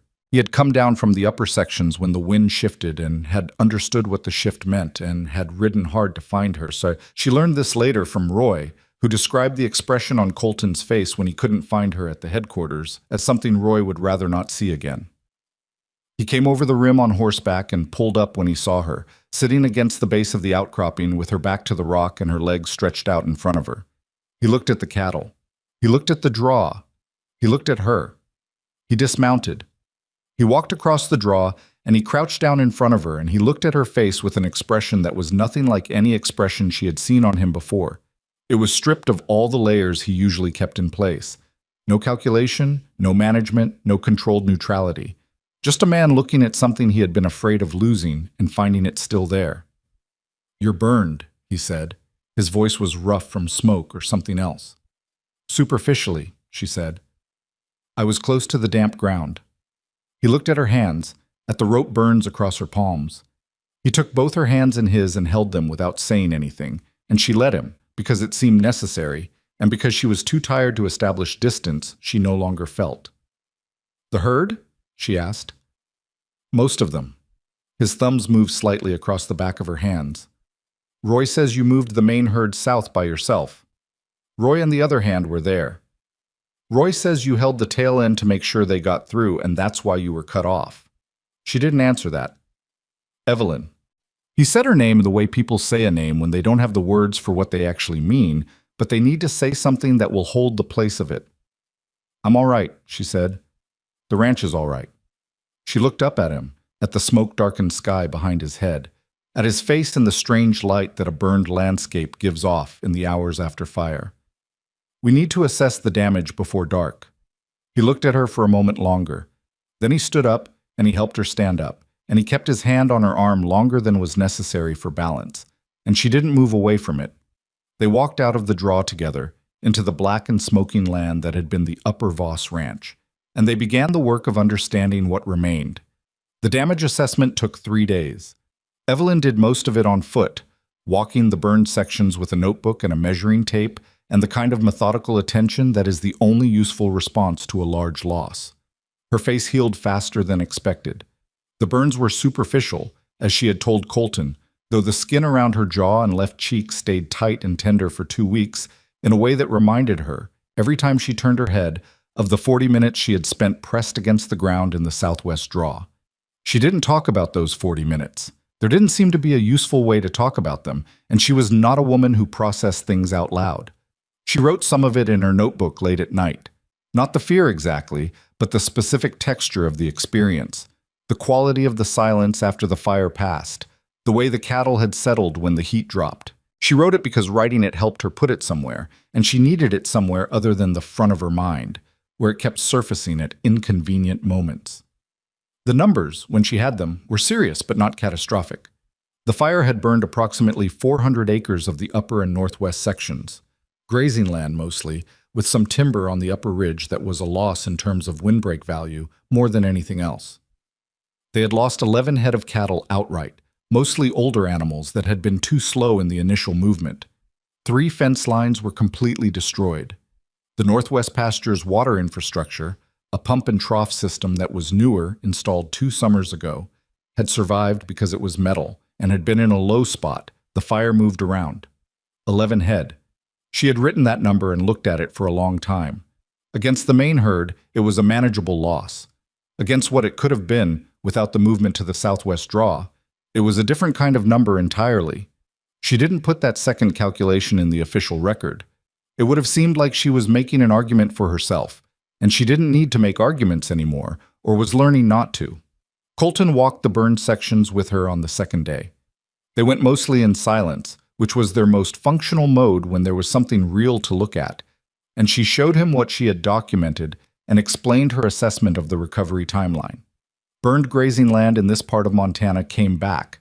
The grass was adapted to fire, had been for thousands of years, and the ash would feed the soil in ways that would show up in 2 or 3 growing seasons. The immediate problem was not the land. The immediate problem was carrying capacity while the land recovered. "We're looking at 18 months minimum before the northwest sections can support full rotation," she said.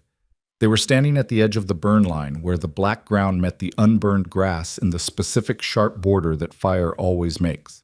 Possibly 24 on the upper ridge sections where the soil is thinner. "We can't carry the full herd on the remaining sections for 2 years, Colton said. "No. We'll need to thin by about 20% for the first winter, sell or graze out on shared pasture."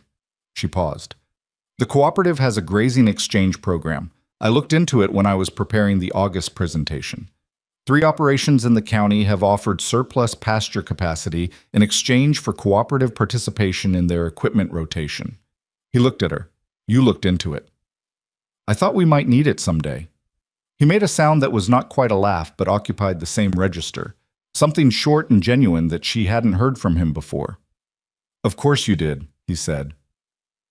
They walked back toward the ranch house in the late September light, and the burned land stretched behind them and the intact sections lay ahead, and somewhere in the middle of that landscape Colton said, without particular preamble, "I need to tell you something." She waited. "When I came over that ridge and you weren't at the headquarters, when Roy said he didn't know where you were," he stopped. He was not a man who found these sentences easy, and she had learned not to fill his silences for him. "I've made decisions about you since the day you arrived that weren't fair. I need you to know I understand that." The land was very quiet around them. Wind in the unburned grass, and a hawk somewhere high up, and the distant sound of the hands working the fence line on the south section. "I know you understand it," she said. "You've been showing me that for months." "Showing isn't the same as saying. Sometimes it's more reliable," she said. She looked at him. "I didn't come here to be treated fairly, Colton. I came here because my family needed me to, and because I looked at what I had and decided I could work with it. I've been working with it. That's not—" He stopped again, started differently. "You shouldn't have had to earn what you earned. You should have had it from the beginning." She thought about that, about her mother's words the morning she left Harding, "Don't make them regret taking you," and about the particular quality of a life spent making the case for your own adequacy to people who had already decided against it. "That's probably true," she said, "but I'm not sure I'd be the same person if I had." She said it without self-pity, which was the only way it was worth saying. "I know this land now. I know this operation. I know every section of ground that burned and why it burned and what it needs to come back. I know that because I earned it, not because someone handed it to me." Colton was quiet for a long moment. They had reached the yard and the familiar sounds of the working ranch surrounded them. Horses, the creak of the barn door, Dora's voice somewhere inside the house directing Roy, who had stayed on after the fire with the particular loyalty of someone who has been through something serious with people and finds it changes his relationship to them. "I want to change the operational structure," Colton said. He said it the way he said important things, directly, without softening the approach, expecting the person he was talking to receive it directly. "I want you to have formal authority over the land management decisions. Pasture rotation, water allocation, grazing schedules. Those go through you." She looked at him. Pete will still run the hands. That's his domain, and I'm not touching it. But the land decisions, the strategy behind what we do with the property, I want that to be yours." She took a breath. She thought about the first day, the ledger on the kitchen table, the way he had told her to put it down. She thought about 12 below and the southwest draw and 40 minutes on the ground with her face in the damp grass and 60 head of cattle pressing against the rock behind her. "All right," she said. "All right," he repeated, and they went inside. The conversation with Pete happened the next morning. Colton led it, which was appropriate, and Evelyn sat at the table and listened rather than speaking, because the framing of this mattered, and Colton knew Pete in ways she was still learning. Pete listened with the expression of a man receiving information he had been expecting for some time and had made his peace with, which told her something about Pete she hadn't fully known. That under the flat practicality of his manner, he had been watching the same things she had been doing and drawing his own conclusions.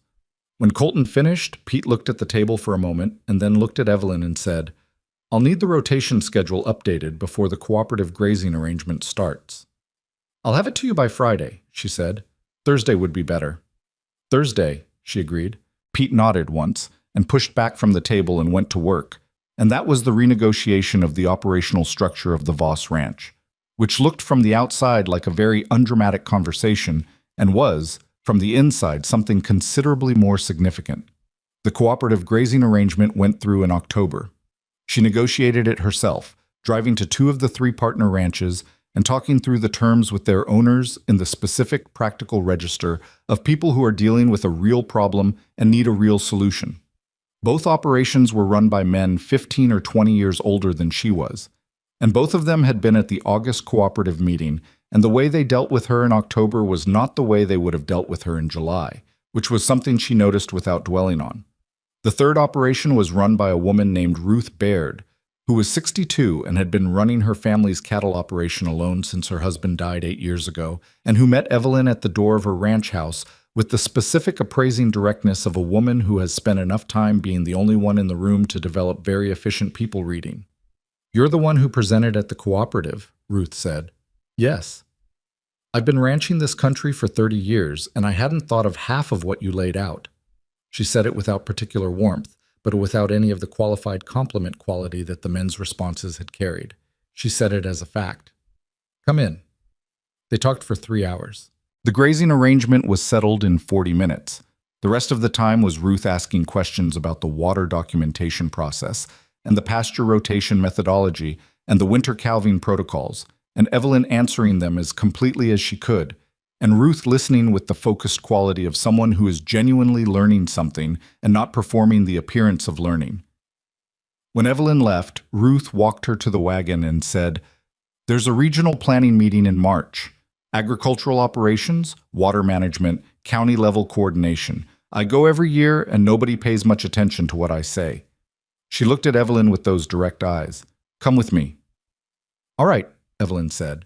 She had been saying that a lot lately. She was finding it the most accurate response to most things. She drove home through the October dusk with Ruth Baird's handshake still in her palm. Firm, brief, the handshake of a woman who meant it. And she thought about what it meant to find a person who saw you clearly and wasn't threatened by what they saw. She had found a few of those people in her life. Her uncle, Abe Cutler, in his wordless way. And now, in the unexpected country of her 31st year, Ruth Baird. She told Colton about the March meeting that evening. He was in the office, working through the fall accounts with the improved efficiency that the restructured record-keeping had made possible, and he looked up when she told him and said, "Good." "She's formidable," Evelyn said. "Ruth Baird. I know her reputation." He paused. "She doesn't partner with people she doesn't respect." "I know." He looked at her across the office. The lamp was between them, and the room was warm, and outside the window the first cold of October was moving in with the specific quality of cold that says, this time, it means it. "How are your hands?" he asked. She looked at her palms, which had healed mostly, but still showed the rope burn marks in a pattern that would probably take another year to fully fade. "Fine," she said. "You never complained," he said. It was an observation, not a compliment, but it had the quality of something he had been sitting with. Complaining didn't seem like it would help. Most people would have. "I'm not most people," he finished, the almost smile again. "Yeah, I know." She looked at him for a moment in the lamplight, at the specific geography of his face, which she had been studying for a year now and still found more complex than she had initially expected. He was not an easy man. He had not become an easy man over the course of this year. But easy had never been what she needed. She had grown up with easy men, and she knew what they cost in other ways. "Colton," she said. He waited in the way she had learned he waited, fully, without impatience, with the entire weight of his attention. "This is working," she said. She meant the ranch. She meant the operational partnership. She left the door open to mean other things because she was not yet ready to walk through it herself, and she thought he might not be either, and there was time. For the first time since the wagon pulled through the Voss Ranch gate, she believed there was time. He looked at her for a moment, and something in his expression settled into something she could only describe as relief. The specific kind of relief that comes not from a problem being solved, but from a thing being named. "Yeah," he said. "It is." The Fenner water case resolved in November, faster than Clara Webb had predicted. The summary judgment came down on the side of the Voss appropriation with a clarity that Clara said, in her letter, was a direct result of the quality and consistency of the flow documentation. Carl Fenner was ordered to remove the diversion or modify it to restore the Voss water volume, and he was assessed partial legal costs for the clearly documented priority violation. He had the diversion modified within 3 weeks. Evelyn walked the creek bank with Pete the morning after and watched the water return to its normal volume at the intake and felt something she had to think carefully about before she could name it. Not triumph. Triumph required an adversary you had conquered, and she had never thought of Carl Fenner that way. More like the satisfaction of a proof that completes itself. The work had been the water measurements, the county records, the documented timeline. The legal argument had rested entirely on a foundation she had built, column by column, over 6 months. A judge in a courtroom in Billings had looked at that foundation and found it solid. That was the satisfaction. not winning. Building something that held weight. Pete watched the intake flow alongside her and said, "We should send a copy of the documentation process to the cooperative. Other operations should know this procedure." She looked at him. "That's a good idea." He shrugged, which for Pete Callahan was essentially an embrace. "You thought of it first," he said. "I'm just saying it out loud." She drafted the documentation guide over the following 2 weeks. A practical step-by-step account of the water rights process, from initial observation through legal resolution, written in the plain language of someone who is trying to be useful rather than impressive. She sent it to Clara Webb first, who added 3 pages of legal annotation and sent it back with a note that said she intended to share it with other rural water rights clients. Then Evelyn sent it to the cooperative. The response was more than she had expected. Letters came back from 4 other operations in the county. And then, through the cooperative network, from operations further afield, asking questions, requesting the specific forms she had used, asking whether she would be willing to consult. She answered all of them. She sat at the kitchen table in the evenings with her notebook and her pen, and she answered every letter completely, because every one of them represented a real person on a real piece of land dealing with a real problem, and she knew what it meant to have someone take your problem seriously. Colton watched this with the specific expression of a man who is watching something he had no hand in starting. One evening in December, he sat across from her at the kitchen table while she was working through the latest batch of correspondence and said, without quite looking at what he was looking at, "You could charge for this." For answering letters? For the consulting, the documentation guidance. People are asking for it. "People need it," she said. "I'm not going to charge them for something they need. That's not a sustainable position." "It's the position I have right now," she said. "When it becomes unsustainable, I'll revise it." She looked up at him. "Not everything has to be a business." "Everything on a ranch has to be a business," he said, but without the conviction of a man who entirely believes the thing he's saying. "This ranch is a business," she agreed. "My letters are something else." She held his gaze. "I spent a year learning that I could be useful here. I'm not going to immediately put a price on the part of it that doesn't require me to." He was quiet for a moment, then, "Fair enough." She went back to her letter. He poured himself a second coffee and sat with it and didn't immediately go back to whatever he had come in from the office to get away from, which was itself a form of company she had grown accustomed to and would have missed if it stopped. The winter that year was hard but manageable in the way that things are manageable when you have prepared for them. The thinned herd carried well on the reduced pasture. The cooperative grazing arrangement absorbed the overflow with minimal friction. The burn section sat under snow and did the slow underground work of recovery that fire-adapted land does when you leave it alone and let it. She thought sometimes about what the ranch had been when she arrived, the specific texture of its difficulty, the way the old decisions had accumulated into a weight that nobody was quite naming. She thought about the ledger on the kitchen table and the winter feed projection and the 12 below and the draw in the fire.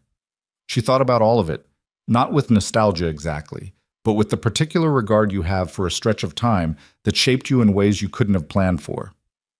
January brought Gerald Voss. He arrived with a nurse and a wheelchair and the diminished but alert quality of a man whose body had failed him considerably faster than his mind had. He was 71 and had been living with a daughter in Billings since the winter before Evelyn arrived, and this was his first return to the ranch in 14 months.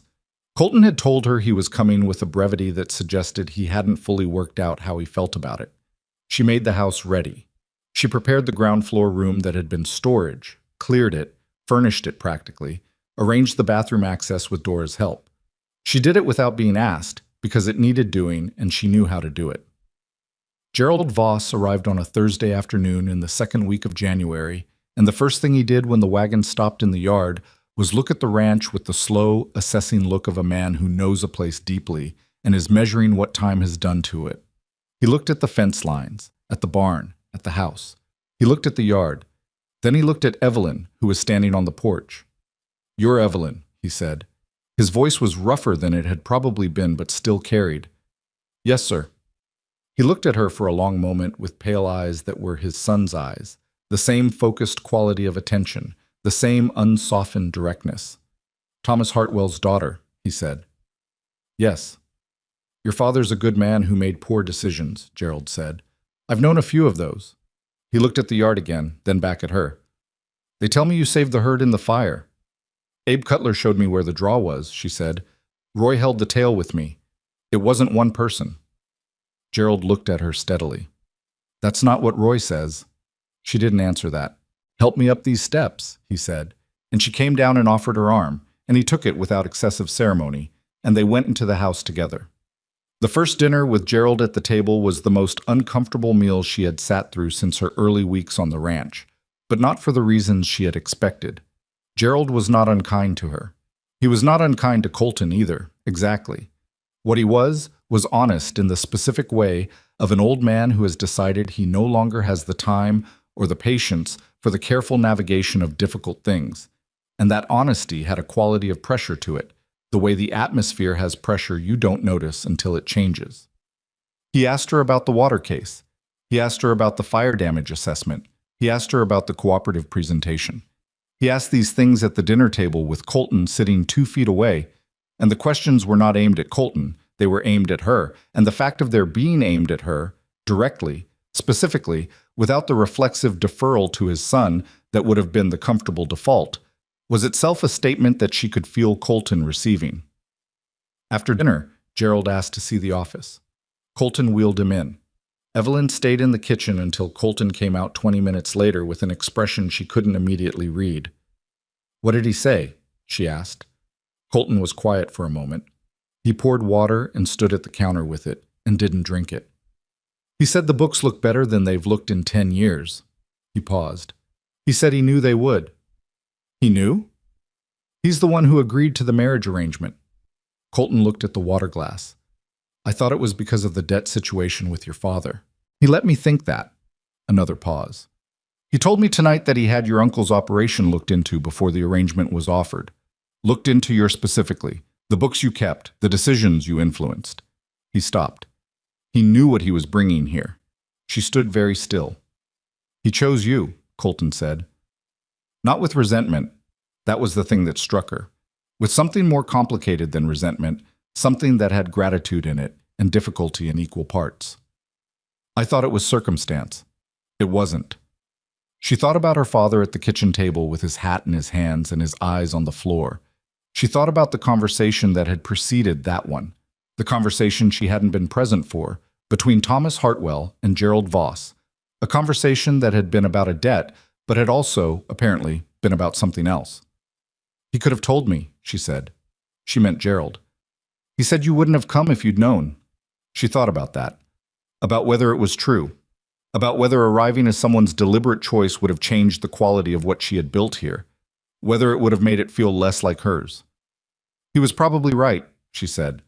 Colton set down the water glass. He turned and looked at her with the direct, unguarded quality that had become more frequent over the year and still caught her slightly off guard each time she encountered it. I was wrong about you from the beginning, he said. Not just about your capability, about the kind of person you were. I had decided before you got off that wagon, and I was wrong, and I let that wrongness cost you things you shouldn't have had to pay. She looked at him. She thought about the stone she had described to herself in the first days, the particular weight of being dismissed, the way it settles in the chest. She thought about what she had said to herself that she used it for. You changed, she said. That's not a small thing. It shouldn't have needed changing. No, she agreed. But people are what they are until something shows them differently. You saw it and you changed it. Some people don't.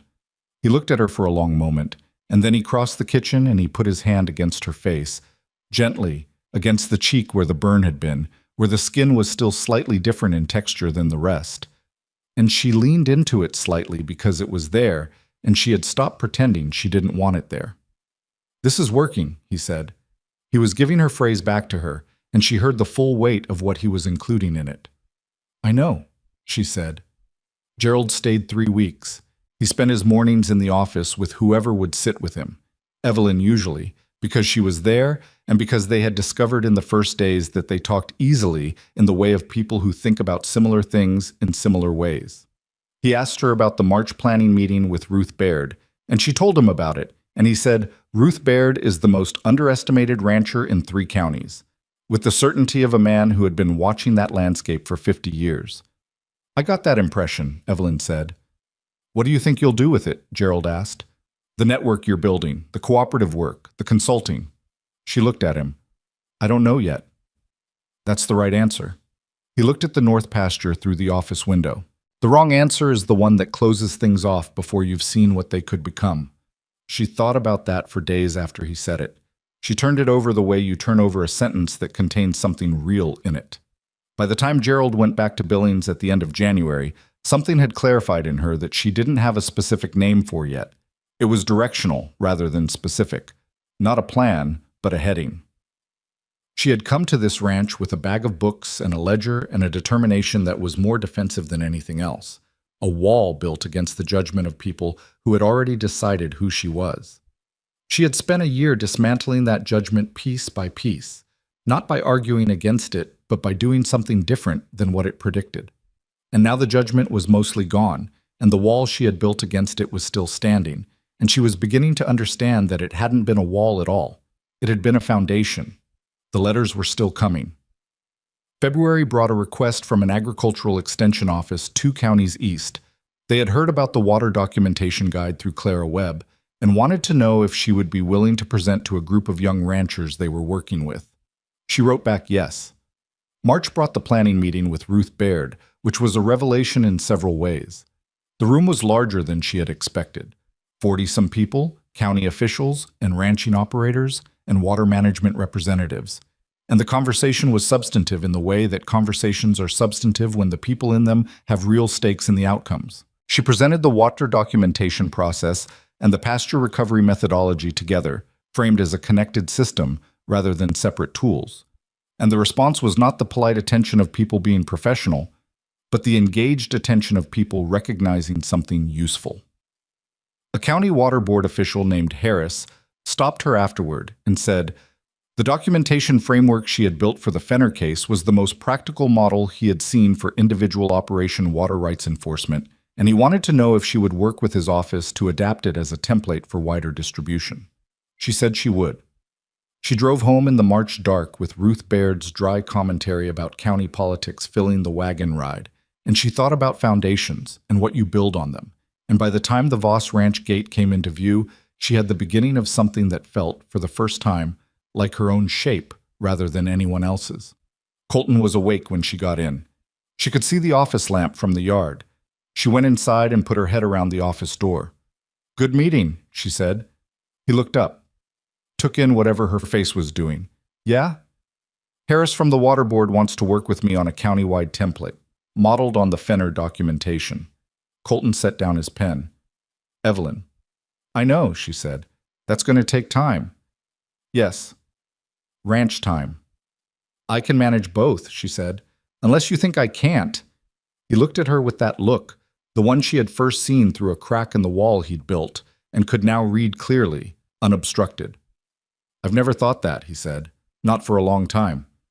She came into the office and sat down and looked at what he was working on, and found a question in it, and they worked together until the lamp needed refilling, which was late, and neither of them thought to stop before it was. Outside, the Montana winter was in its last serious weeks, doing what it does, pressing down on everything, testing what holds. Inside the Voss Ranch house, in the warm light of a room that had once felt like foreign territory and now felt like something else entirely, 2 people worked side by side on the business of keeping a piece of difficult land alive. The land outside was still burned on its northern sections, still bare and black-edged where the fire had come through in September. But underneath it, in the soil that fire-adapted grass has been improving for longer than any of them had been alive, the recovery was already happening, invisible and steady and entirely indifferent to whether anyone was watching. The County Water Board template took 8 months to build.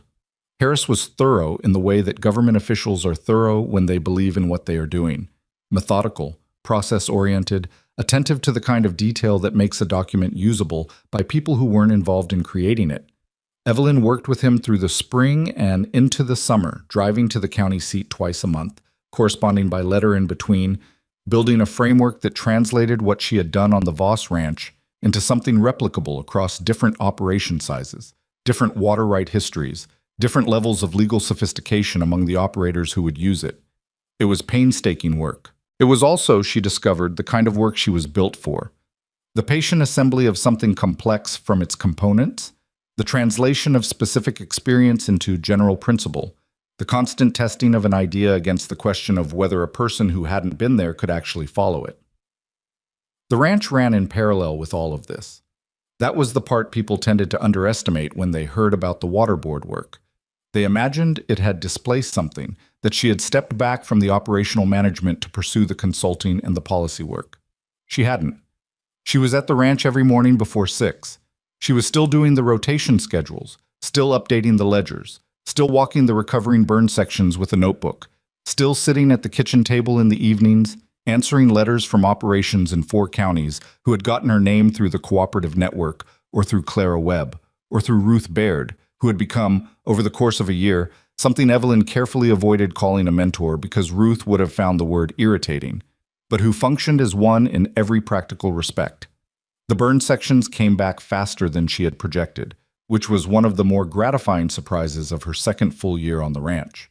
By midsummer, the northwest pasture was showing green in a density that indicated the ash had done exactly what fire ash does in country that has been burning and recovering for centuries. It had fed the soil in ways that the previous year's overgrazing had depleted, and the grass that came up was stronger than the grass that had been there before the fire. Abe Cutler walked it with her in July and said, with the sparse economy that was his characteristic register, better than it was. Better than it was before the drought even, she said. He considered this. Fire's useful if you survive it. She thought about that sentence for longer than he probably intended her to. The full rotation was back on the northwest sections by late September, 1 year ahead of her conservative estimate, 2 months ahead of her optimistic one.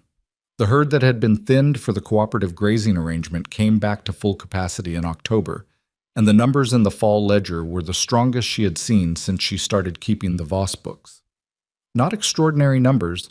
Ranching in this part of Montana did not produce extraordinary numbers in any single year because the land and the weather and the market didn't cooperate with that kind of linearity, but solid, genuinely solid, the kind of numbers that represent an operation that has found its correct form. She showed the fall account to Colton on a Tuesday evening in the first week of November, and he went through it carefully, column by column, in the silence that meant he was doing the same cross-referencing in his head that she had done on paper, and when he finished, he put the ledger down and looked at the ceiling for a moment. "We're not behind anymore," he said. "No. We haven't not been behind in—" He stopped, calculating. 7 years, she said, based on the historical records. He looked at her. He picked up the ledger again and looked at it again, not because he needed to look at it again, but because sometimes the only response to a real thing is to look at it twice. "What do you need?" he asked. She understood what he was asking. Not what did she need personally. They had worked that out between them over 2 years in the patient, imperfect, genuinely difficult way that 2 people work things out when neither of them is naturally inclined toward the easy version of anything. He was asking about the work, the county work, the expanding network, the thing she was building that had grown past the borders of a description he could fully see yet. A dedicated workspace, she said. Not the office. You need the office. Something separate where I can keep the county documentation, meet with people when they come to the ranch. He nodded. The east room off the barn. It's been storage. We can clear it, weatherproof it. That would work. What else? A budget for correspondence. The letters are getting expensive. Done. He paused. What else? She looked at him. That's all for now. Evelyn. He said her name with the particular weight he had developed for it over 2 years. Not heavy, but present. The weight of a man who means to be taken seriously when he says a name. What else? She thought about how to say it. She had been thinking about how to say it for 3 months, and she still didn't have a clean version. I think what I'm doing is going to get bigger, she said. The water board template. Harris thinks the state agricultural office is going to adopt it. If they do, that means training sessions, probably. Regional presentations. Time away from the ranch. How much time? I don't know yet. That's the honest answer. He was quiet, looking at the ledger without seeing it. She waited, because she had learned that his silences were working silences, not empty ones, and interrupting them was the wrong move. This ranch runs better with you running it than it did before you got here, he said finally. That's not sentiment, it's the account books. He looked up. But this ranch can also run with Pete and Abe and the crew if you need to be somewhere else sometimes. It did before. It was running itself into the ground before. It was. Now it's not. He held her gaze. Go do the state thing. Come back. Both of those things can be true at the same time. She let out a breath that had been held longer than she realized. All right. You were going to do it regardless, he said, not as an accusation, just as an observation. Yes, she admitted. But I wanted it to be a conversation, not a unilateral decision. Something crossed his face, warm, brief. The particular expression of a man who is being shown a version of himself he is still getting used to. That's more than I gave you at the start, he said. We're not at the start, she said. The State Agricultural Office adopted the water documentation template in February of her 3rd year on the ranch.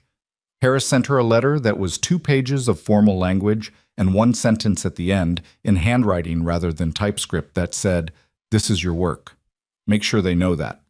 She read that sentence several times and then folded the letter and put it in the box where she kept things that mattered. The regional training sessions began in March, 4 of them over 6 weeks, held in different county seats across the northern part of the state.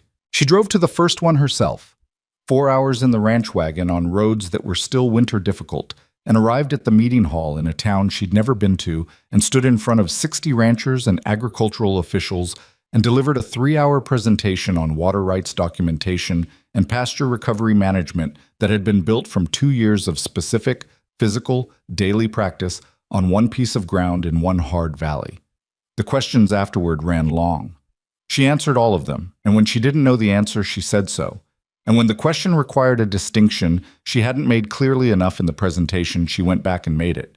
And when a rancher in the back of the room, weathered, skeptical, with the particular face of a man who has attended many presentations and found most of them useless, said, "How do we know this works in heavier clay soil than what you've got in that valley?" She said, "We don't yet, and that's a real question, and here's how I'd suggest testing it." And she walked him through the methodology.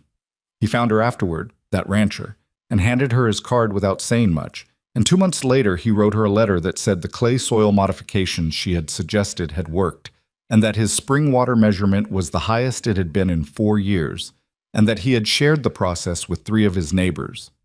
She wrote back. She always wrote back. Ruth Baird drove to the 4th training session, 6 hours from her ranch, which Evelyn didn't discover until afterward, and sat in the back and didn't say anything during the session and found Evelyn at the end and said, "You know what you're doing now." Not as a compliment exactly, more as a diagnosis. "I've known for a while," Evelyn said. "You've known for longer than that. You're just saying it out loud now." Ruth looked at her with those level eyes. There's a land management conference in Helena in September, statewide. Agricultural officials, university extension people, some federal water board representatives. I've been asked to speak. She paused. I want you there. To present? To present alongside me. Different components, same framework. Another pause. They're going to ask who you are. What should I tell them? Ruth looked at her. Whatever is true, she said, as if it were the simplest question in the world. Evelyn drove home through the spring landscape, the long Montana light of May, the grass coming up in the meadows, the mountains still snow-capped, but the valleys green and present and real, and she thought about what was true. She was a rancher's wife from a small farming town who had arrived on a wagon in September 2.5 years ago with a bag of books and her uncle's stock horse and a determination she hadn't fully understood the shape of yet. She was the person who had read the ledger, documented the water flow, moved the cattle in the hard cold, laid flat in the draw while the fire went over. She was the person who had built a foundation she hadn't known she was building until she found herself standing on it. That was what was true. She got home after dark.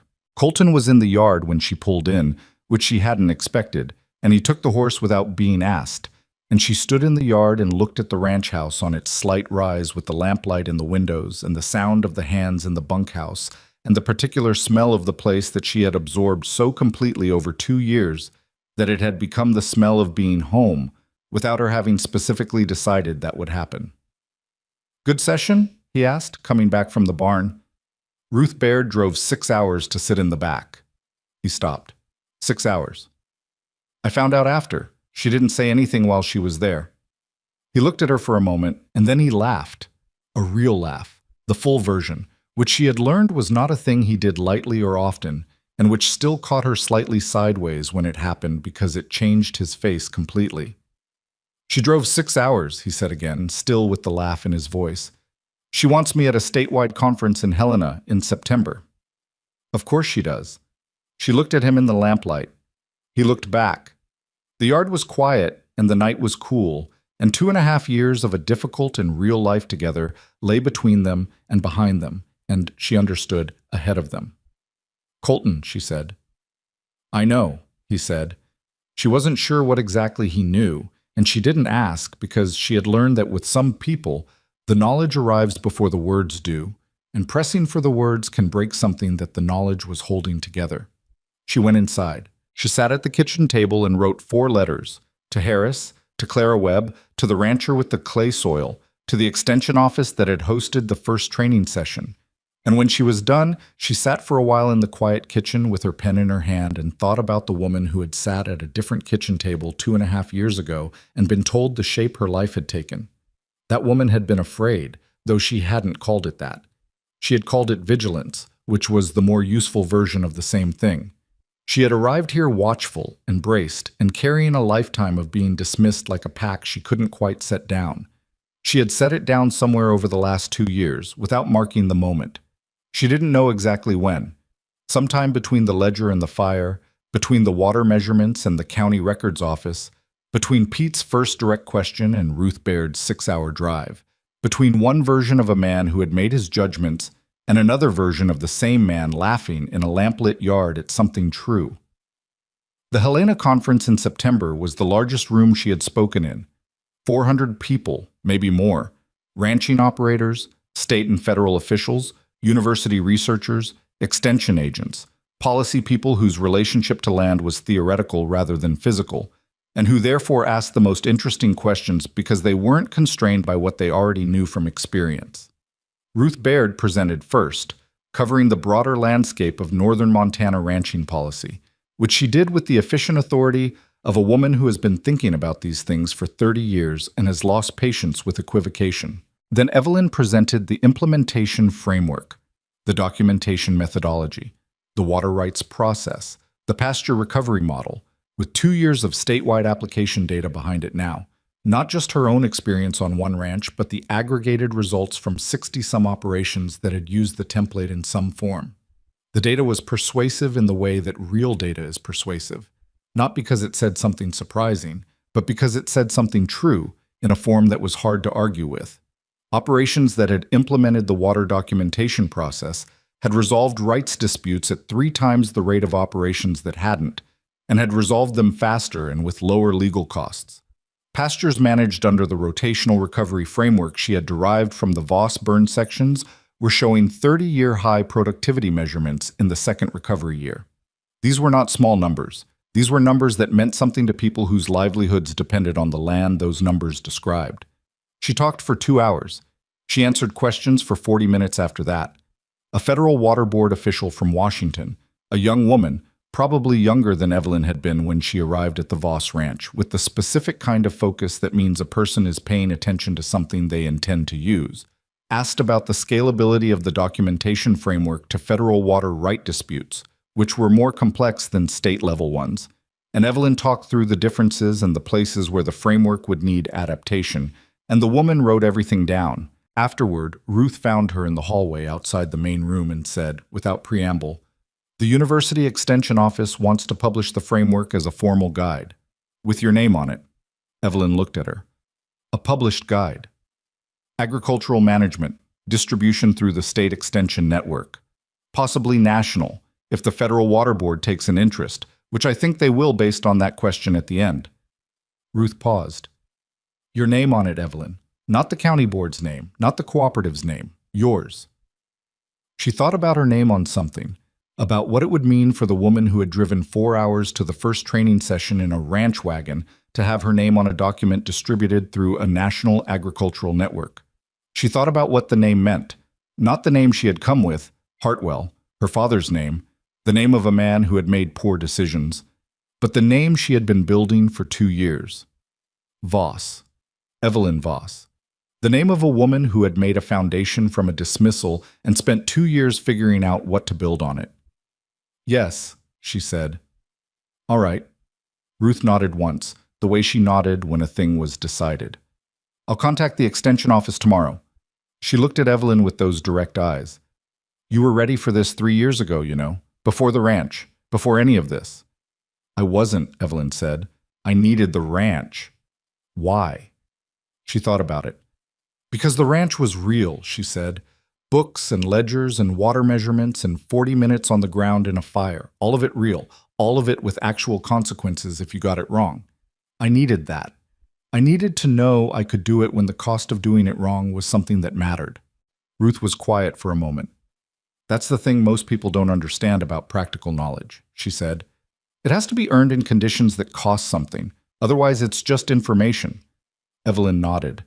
She had understood that for a long time, in her bones, if not in words. Her uncle had taught her that without ever saying it directly, the same way Abe Cutler had taught her the land without making it a lesson. Some knowledge only comes through doing the thing, in the cold, when it matters. She drove home the next day. The September light on the drive back was different from the May light of the conference drive. Lower, more golden, with the particular quality of autumn in high country that makes everything look slightly more itself than it does in other seasons. She drove through country she had been driving through for 2.5 years, and she saw it with the double vision she had developed. The surface of it, the grass and rock and sky, and underneath that the water table and the soil composition and the grazing history and the recovery stages of different sections, all of it mapped in her head now, as specifically as a person maps the rooms of their own house. She got home in the late afternoon. The yard was busy with the end-of-day work, horses being brought in, the evening feed, the specific productive noise of a working ranch at the close of a working day.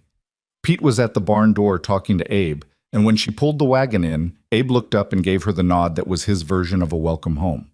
She gave it back. Colton came out of the house. He had been watching for the wagon, she suspected, though he would not have said so. He came down the porch steps and took the horse's bridle and looked at her face. Good, he said. Very good, she said. Ruth's arranging for the framework to be published, a formal agricultural guide. He was still for a moment. Published. State Extension Network, possibly national. He looked at her with that stripped-back expression, the one that had no management in it, that she had first seen in the Southwest Draw when he came over the rim and found her still alive. He used it less rarely now, used it more often with her than with anyone else, which she took for what it was. Come inside, he said. Dora made something. She came inside. Dora had indeed made something. A full meal, better than a regular evening warranted, the kind of meal that gets made when someone in the house understands that something worth marking has happened. Dora set it out without saying anything about why, and Evelyn ate with Colton at the kitchen table, and they talked about the conference and about the questions and about the Federal Water Board woman and about Ruth's 6-hour drive. And somewhere in the middle of the meal, Colton said, "My father would like to hear about this." "I'll write to him," she said. "He'd rather you called." He paused. "He talks about you. When I speak with him, he says—" He stopped, choosing the words. "He says he knew what he was doing." "He did," she said. "He knew better than either of us." "He was right about you," Colton said. "I wasn't, at the start. We've covered that." "I know. I'm still—" He stopped again. She waited. "I'm still working out how to be sorry for something that also turned out the way it should. Those two things don't sit easily together." She looked at him across the table. This was the thing about Colton. The thing she had spent 2 years learning, the thing she thought she would spend many more years learning because it was genuinely complex. He was not a man who did easy things. He was not warm in the ways that warmth usually advertised itself. He didn't make things smooth. What he did was mean it, mean the difficult sentences, mean the revised judgments, mean the changed behavior. He had looked at himself in the mirror of what she had done on his land, and he had not looked away from what he saw there, and that was a harder thing than most people managed.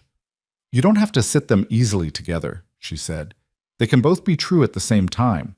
You were wrong at the start and it turned out right in the end. Both of those things happened." "Because of you," he said. "Because of both of us," she said. "Because you changed. That was your part. I can't do someone else's part for them." He looked at her for a long time. Then he reached across the table and took her hand, the one with the faded rope burn marks, which she had mostly stopped noticing and which he had not stopped noticing, she knew, because she had caught him looking at them sometimes with the expression of a man who keeps an accounting of things he wishes he could undo. "All right," he said, "both of us." She turned her hand and held his back, and they sat at the kitchen table in the house that had been foreign territory once, and was not anymore, and outside the window. The September dark was settling over the Voss Ranch with the particular completeness of nights at elevation, star-heavy and cold and very large. Gerald Voss died in November, in Billings, with his daughter beside him and a clear day through the window. Colton got the news by telegraph and went quiet in the specific way of a man absorbing something that was expected and is still a blow. Evelyn didn't try to fill the quiet.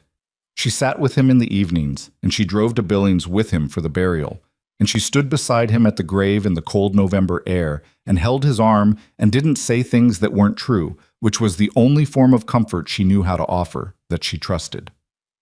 On the drive back, Colton said, "He told me something the last time I was there last month." "What did he say?" "He said the ranch was in better hands than it had ever been." He looked at the road ahead. "He said both sets of hands." She didn't answer because there wasn't anything to add to it. "He was proud of you," Colton said. More than he said directly. That was his way. "I know," she said. "I understood him." "Yeah." He was quiet for a moment. "He told me once, I was maybe 22, stubborn about something I don't even remember now. He told me that the mistake people make is thinking strength means you don't need anyone. He said real strength is knowing who to trust and trusting them completely." He paused. "I didn't listen. Not for a long time." "You listened eventually," she said. "Too late for some things." "Not for the things that mattered," she said. She meant it. She had never said things to Colton she didn't mean. He drove.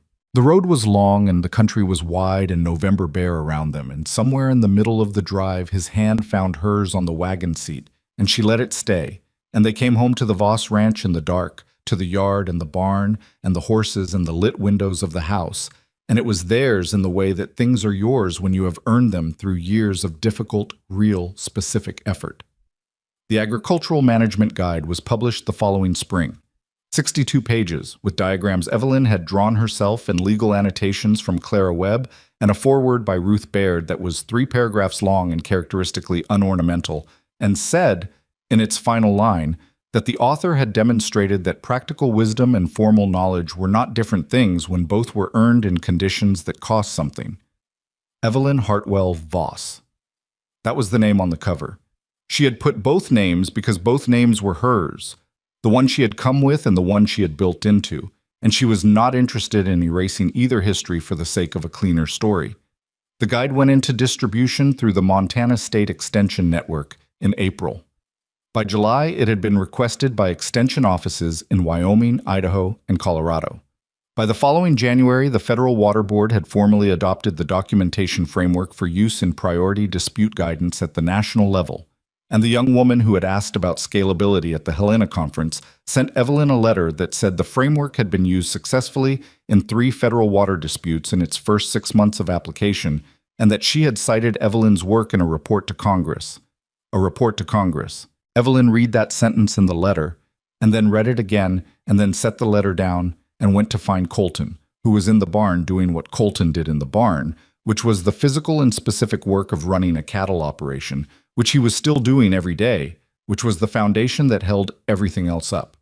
She found him, and she told him, and he stopped what he was doing and looked at her for a long moment with the full attention he gave to things that were real. "A report to Congress," he said. That's what she said. He looked at her. He was holding a bridle in both hands, and he was standing in the barn on a January morning in the 6th year of their marriage. And he was looking at her the way he had been looking at her for years now, without the layers and without the distance, with the clear-eyed directness of a man who had looked at something difficult and learned to see it accurately. "You came off that wagon," he said, "with 1 bag. And my uncle's horse," she said. "And your uncle's horse." He set the bridle down. "I said, I know what you said," she said. "I heard it. I'm going to be sorry for that for the rest of my life." "Don't be," she said, Be glad it changed. She stepped into the barn, into the warm smell of horses and hay, and the particular animal presence of a working stable. The sorry isn't useful, Colton. The change is. He looked at her for another long moment, and then he nodded, once, and picked the bridle back up because there was work to do, and she went back to the house because she had letters to write, and a second edition of the Guide to Plan, and a rotation schedule due to Pete by Thursday. The burned sections in the Northwest were fully recovered by that spring, 5 years after the fire, ahead of even her revised projection.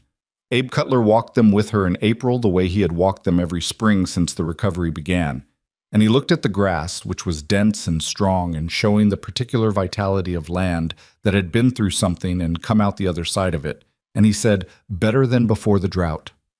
"You said that 4 years ago," she said, "when it was just starting." "I was right then too," he said. She laughed, which she did more easily now than she had when she arrived.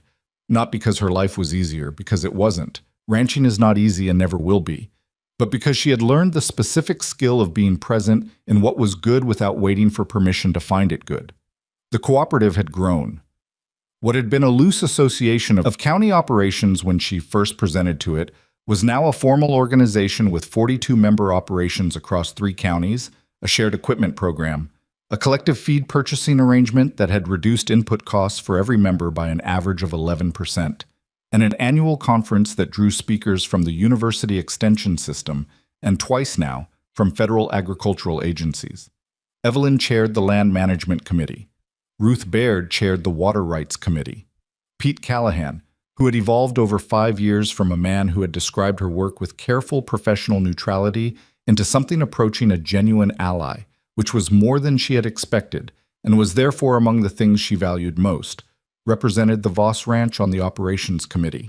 Dale Morrow had left the Voss Ranch 2 years after the fire to take work in Wyoming, which Evelyn considered the most satisfactory possible outcome for everyone involved.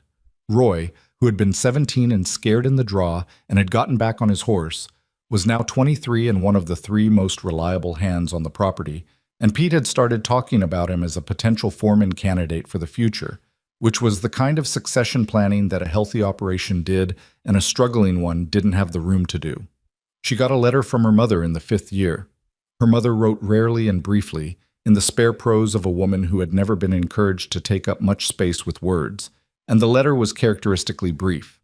It said that her father had sold the North Field, which had been the field that started everything, and that they were doing better, and that she had seen a notice about the agricultural guide in the county newspaper and had shown it to Thomas, and that Thomas had kept the clipping.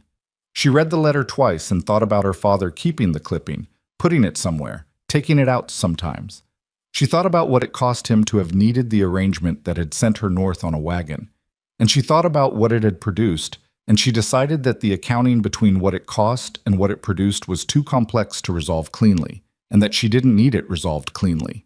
She wrote back. She told her mother that the ranch was doing well, and that she was well, and that she would come south in the summer, which she did, with Colton, who met her parents for the first time with the specific careful courtesy of a man who knows he is meeting people he owes something to and is determined to pay it in the only currency available, which is conduct.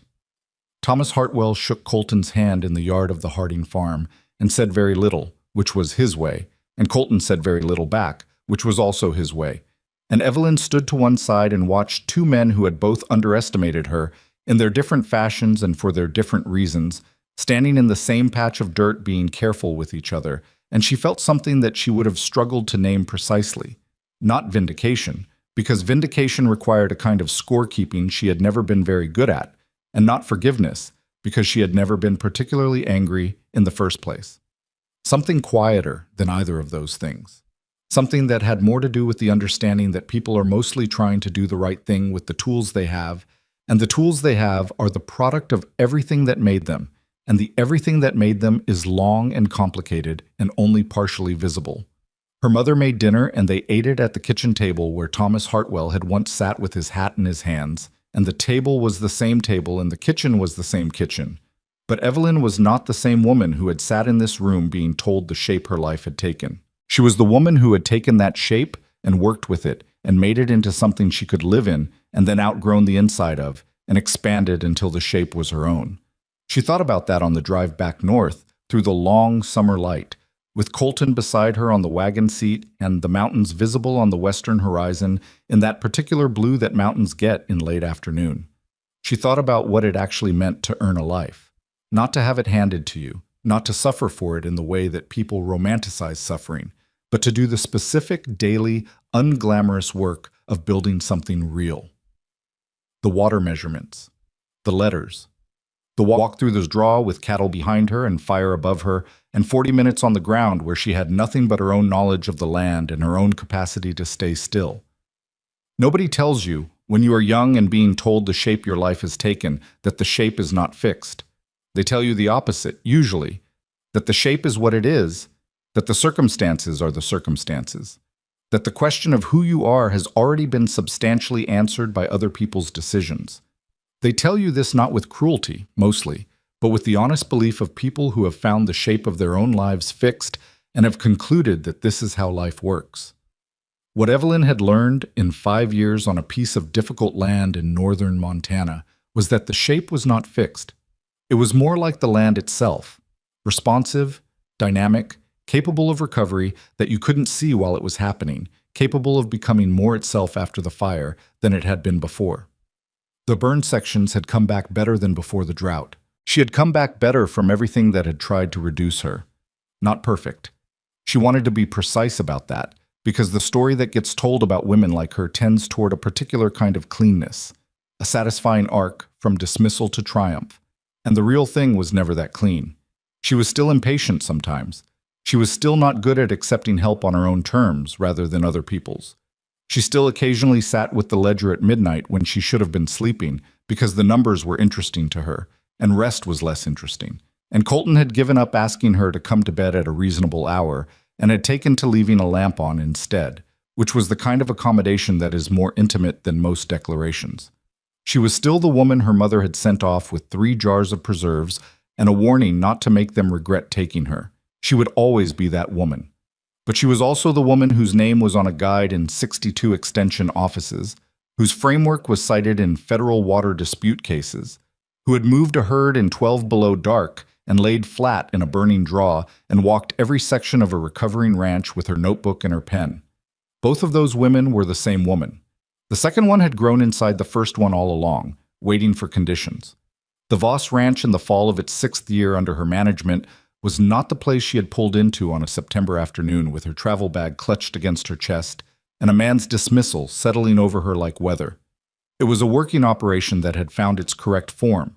Not its perfect form, because perfect forms don't exist in ranching or anywhere else, but its right one. The books were solid. The land was recovering ahead of schedule. The herd was healthy. The water ran clear in the creek that Carl Fenner had once tried to steal by increments, and the creek's flow had been measured and documented and legally secured in a way that would hold up to any challenge that came. Colton came in from the barn on a Tuesday evening in the first week of October, the 5th fall after the fire, and he sat across from her at the kitchen table where she was working on the 2nd edition of the guide, and he looked at what she was working on, and then he looked at her with that clear, direct, unmanaged look that she had grown to need the way you grow to need a particular quality of light. "What do you need tomorrow?" he asked. It was how they had started talking, somewhere in the 2nd year, after the operational restructuring, after the foundation was laid. Not what do you want or what are you planning, but what do you need, practical and present and specific. The language of 2 people whose currency was the actual work of an actual life. "I need Abe to walk the northeast corner with me," she said. "The grass coverage is thinner than I'd like going into winter. I want to know what he thinks. I'll tell him in the morning. And the county water board is sending someone Thursday, a new staff person who needs to understand the documentation protocol. I'll stay out of the office." "You don't need to—" "I'll stay out of the office," he said again, and the way he said it was simply practical, not accommodating, not generous. Just the adjustment of a man who has understood what the work requires and makes the adjustments without editorializing about them. She looked at him across the kitchen table, in the lamplight of the house that was theirs, on the land that was theirs, in the life that had been shaped by circumstances and remade by the daily, unglamorous, necessary work of 2 imperfect people choosing not to stay who they were. "Thank you," she said. "For what?" "For staying out of the office," she said, and it wasn't about the office, And they both knew it wasn't about the office, and neither of them needed to say what it was actually about. Because some things you carry for long enough that they become part of how you breathe, part of how you sit in a lit room with someone on a cold October evening while the ranch settles into the dark outside and the work waits, the way it always waits, patient and specific and real. The stone she had carried since the day she stepped off that wagon. The particular weight of being dismissed before you opened your mouth, of being reduced to someone else's expectation before you had the chance to be yourself. She had set it down so long ago she couldn't mark the day. But she knew what she had built with it. She had built this.